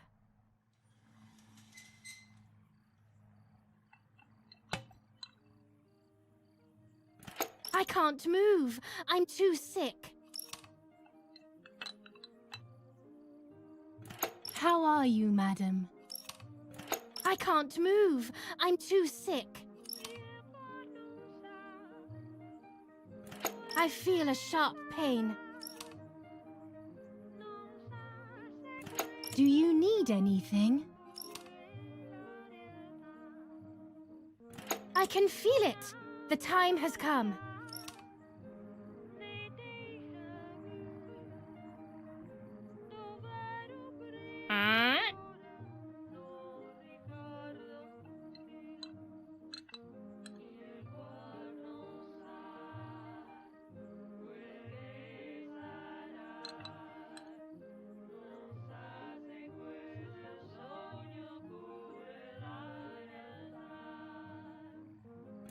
Everything is ready. Help! Something is wrong. Edith, help! Irene is not well.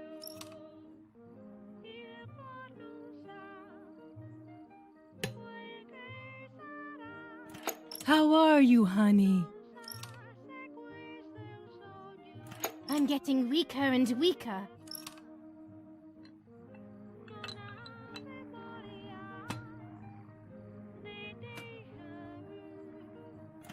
Doctor, hurry!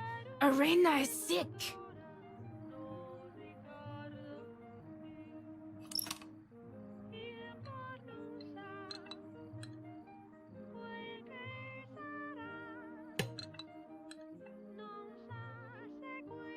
Don't worry, Irene. The pain you feel is natural. Push, Irene, push.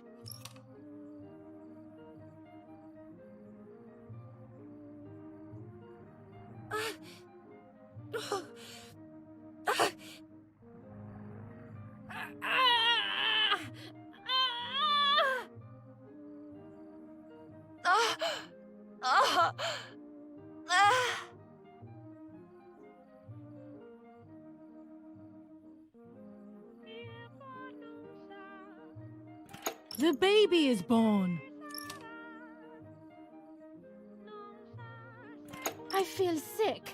I feel myself wasting away. It's going to be okay.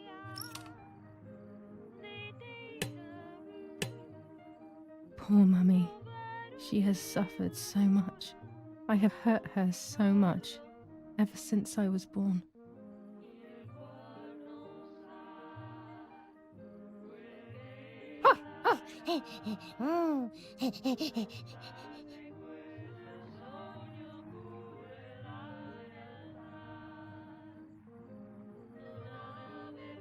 Mummy, I'm hungry. No, it's not mealtime, you little nuisance. Mummy, I'm thirsty.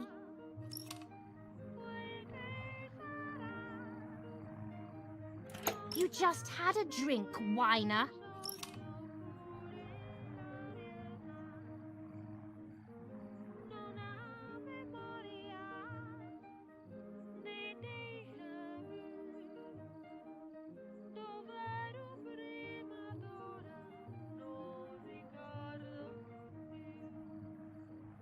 Mummy, I'm sleepy.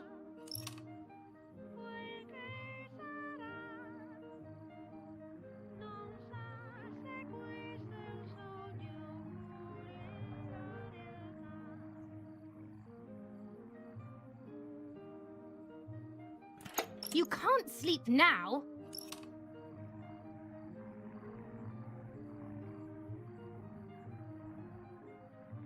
Mummy, I have to pee. That's enough! Go to your room!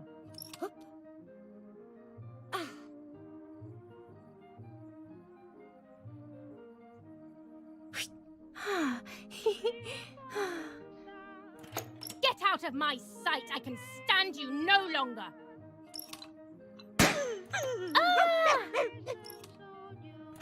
How dare you! I will make you pay for that!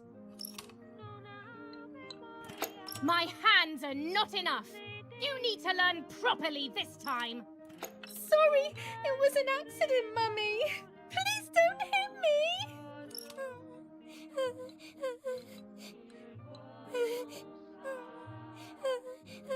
Sorry, it was an accident, Mummy! Please don't hit me! Dum! Dum!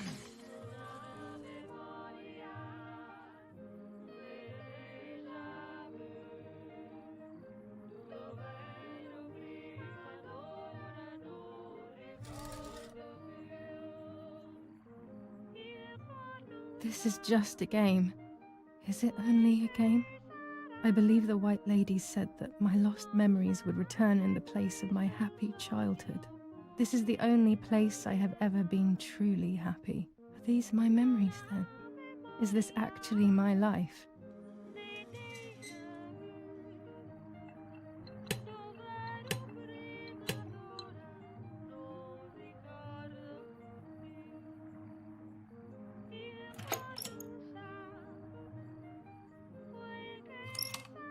My darling, Mummy loves you so much.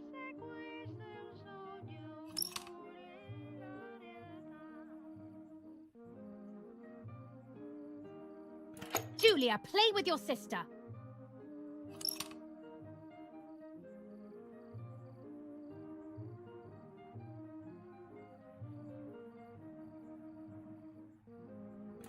Can we play patty cake?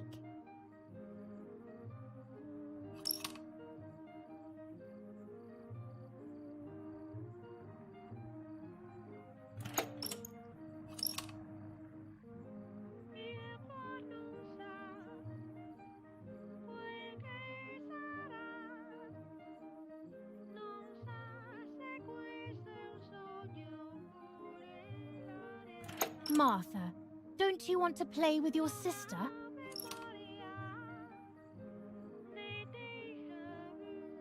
I love you, Mummy.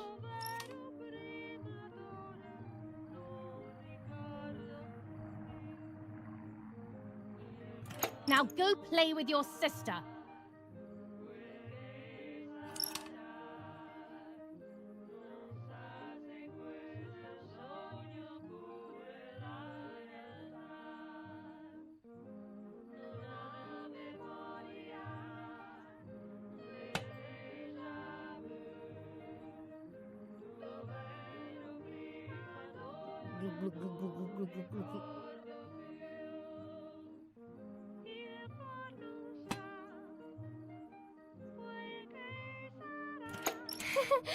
What are you doing, Martha?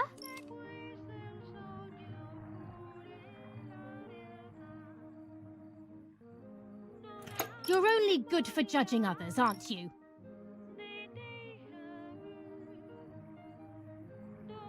But what? I didn't do it.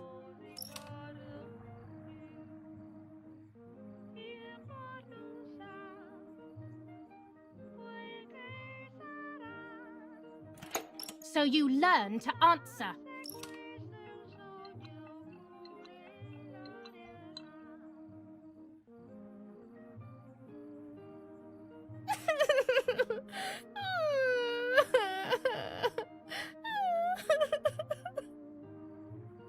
Stop making up these stories.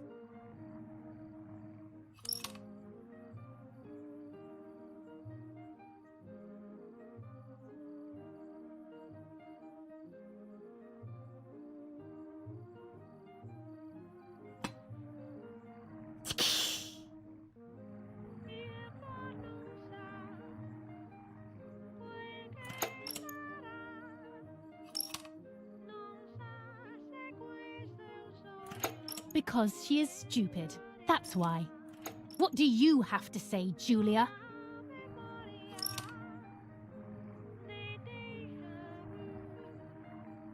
I'm angry with you. I will beat manners into you, you stupid little girl.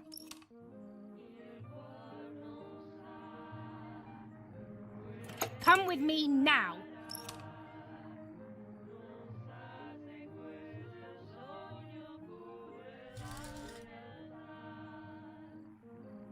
Sorry, Mummy. I'm so sorry. Come with me. I will put you in your place, girl.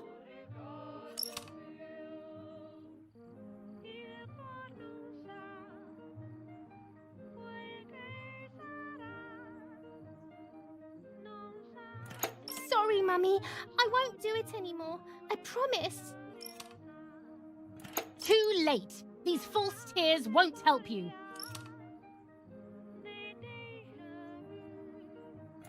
Stay still.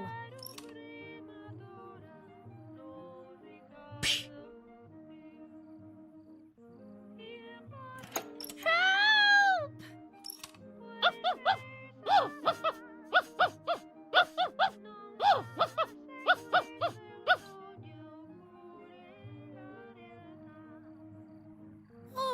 Now I'll make you want to bark. Leave my dog alone! There's no point screaming, stupid girl. No, Mummy, please.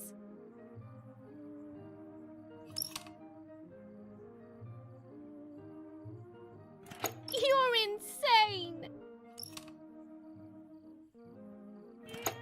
Sure. Now I'll show you how insane I am.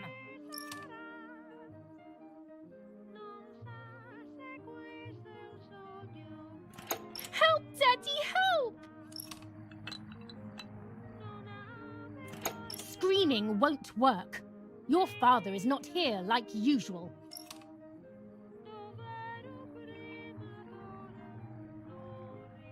Eat it.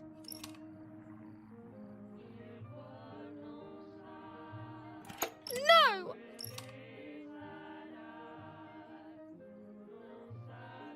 Eat!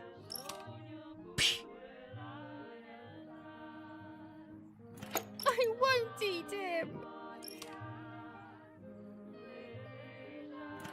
I said eat!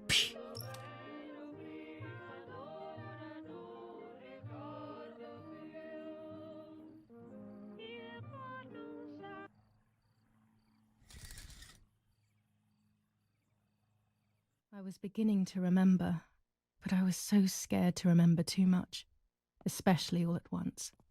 I didn't have time to guess exactly what happened. It was making me too upset. Pulling out those memories was like trying to pull out a tooth on your own. Almost impossible, and far too painful. The White Lady told me that the church is a safe place and home to its children. Don Attilio, my priest, I have to talk to him. I have to call him on the telephone.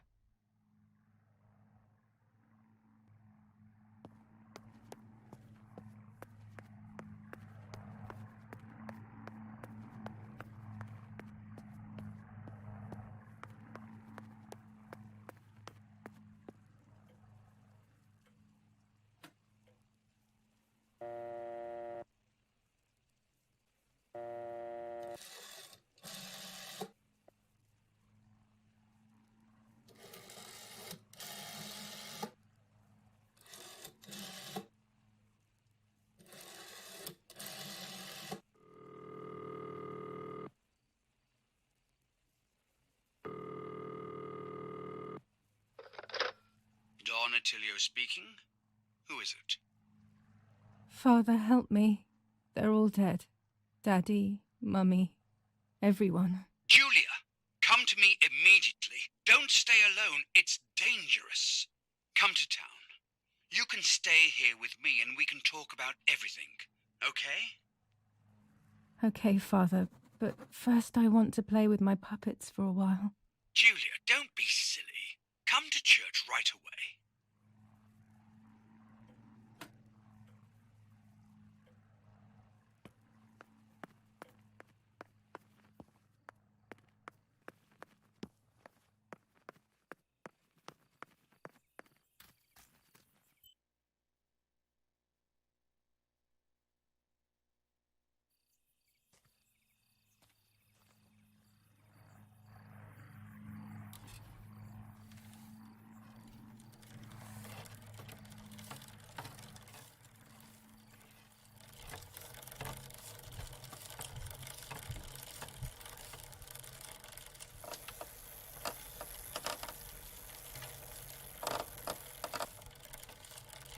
Thanks to the heroic assistance of Martha Kay, daughter of General Eric Kay, a mission devised by the partisans to steal weapons from the German army has been put to a stop.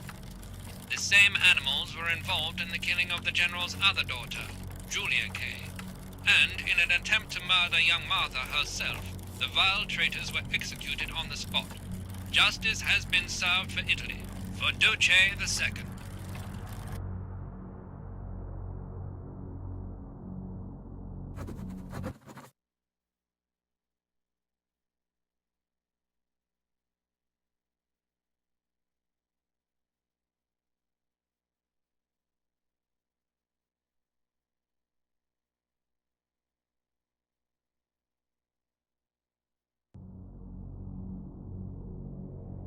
Those boys, they had all been killed and it was my fault.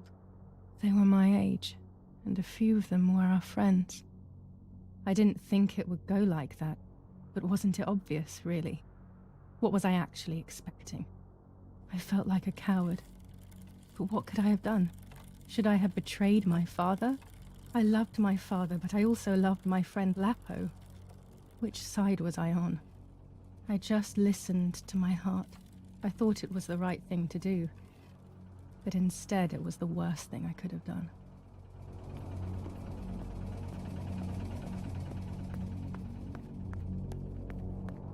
I didn't go anywhere near the soldiers, Germans or allies. They had all caused me harm. I didn't want to approach anyone, for any reason.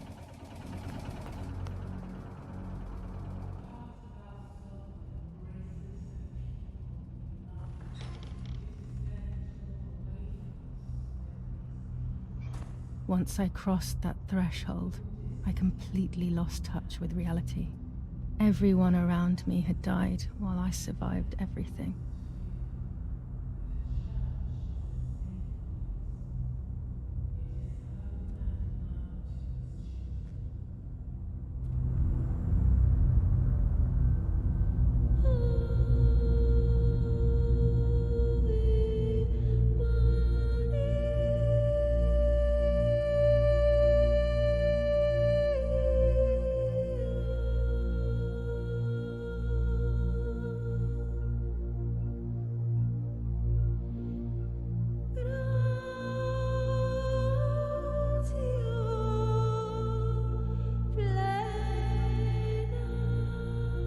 I don't remember how things went. I just remember a big light and then photographs were being taken of me. There was a man dressed in white, a doctor, I presume. He was asking me questions, but I didn't understand what he was actually asking me. He wrote something on a piece of paper and then 2 nurses led me away. I was in the mental asylum. Some women were talking to themselves, others cried. Some were even covered in their own filth. Others were violent and tried to hurt themselves any way possible. There was this one young woman who would pleasure herself all day long, incessantly, to the point where she would bleed. So they would tie her down to the bed screaming, cursing and talking gibberish for days on end. Once her wounds had healed and she was untied, she would just start again. That woman was me. They started to give me injections. What they gave me made my whole body shake. I broke my vertebrae and an ankle. I think it was called cardiazole or something like that. My body was like a fire that didn't want to be put out. When it appeared to be quenched, it would come back, even stronger than before. In the end, though, they won. I stopped screaming and masturbating. I stopped thinking. There was no longer any need for therapy. Something inside of me had died. But nevertheless, I insisted on carrying along this painful journey. I was stronger than I could ever have imagined.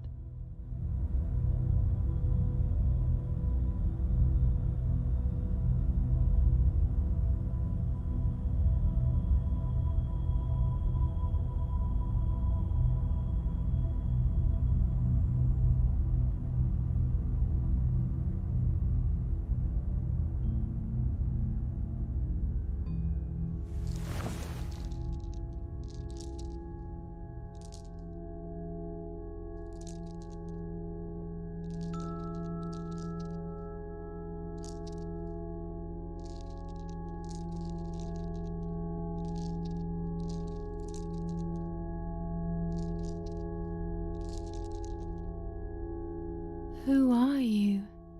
Wait, wait. I want answers. Don't go away. Talk to me about Martha, please.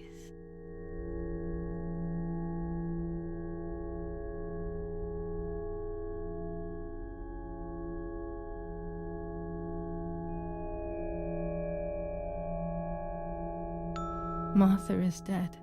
I killed her to take possession of her life. I will never find peace for what I have done. I feared that would be the case. And what about Mummy?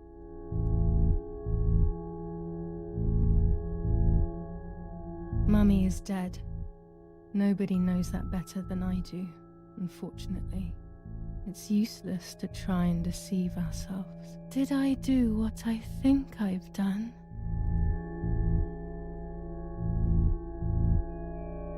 Yes, damn it, it really happened. I cut her into pieces and buried her under the bridge. God, all that blood. My God, I knew it. What about Daddy? The soldiers? Did that really happen? It happened. He was shot right in front of me. Fear, pain, shame. I can't remove it. I cannot relive it either. Unfortunately, I knew that already. What about Nanny? Poor Nanny. She really had nothing to do with it. But she died in our villa due to the bombings. We saved ourselves for some time by taking refuge at her house. Privileges for being rich. Feelings don't count for much, though. My poor Nanny. I'm afraid to ask about Lapo.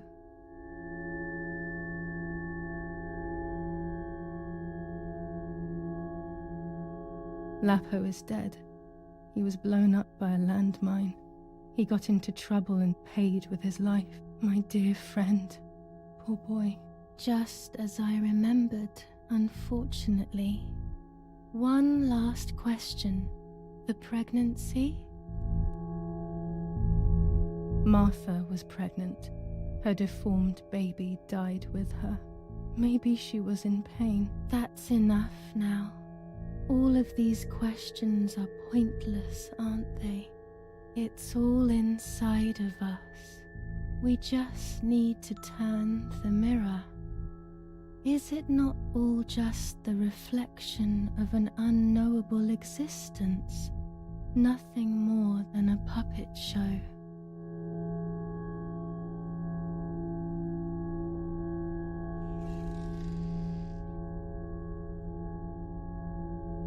Ready for everything with open arms, even ready to kill.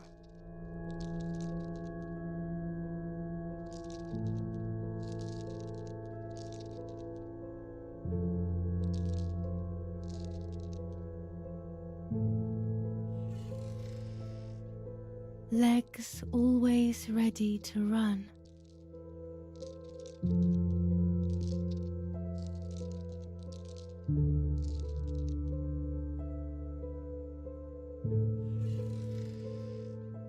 The womb that conceived in sin.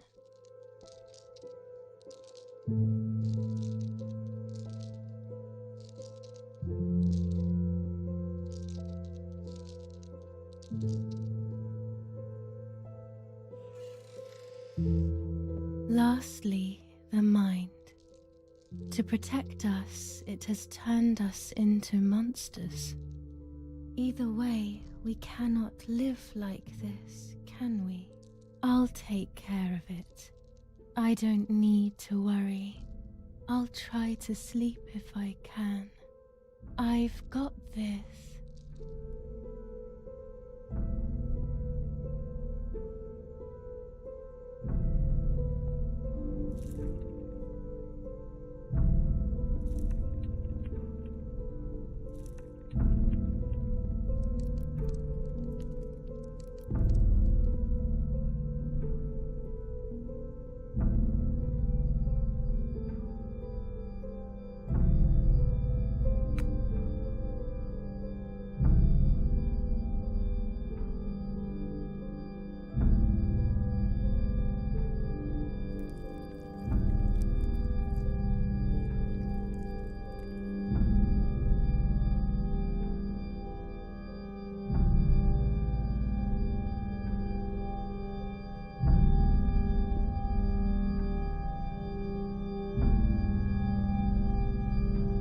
On the 26th of July, San Casciano was bombed and the church was destroyed. But I was not there then. I was already in the asylum. Once again, stubbornly, I was not dead. The bombs hadn't killed me, and I had also survived myself. The most absurd test and the hardest one. The war ended some time ago now, both out there and inside of me. I was on the wrong side of the gate, but now I can turn the page. Life is opening its doors again, isn't it? If I hadn't been so lucky to survive myself, I would have thrown everything away. We think that danger is all around us, ready to attack. But the most devious and misleading dangers are the ones that are inside of us. They grow without us realizing. They make us suffer, remain confused, and remove our self-respect. I would have wanted to ask for help, but I was alone. This is my story. Thank you for being here, for listening to me. Now I'm ready to leave. How long will it take to get home?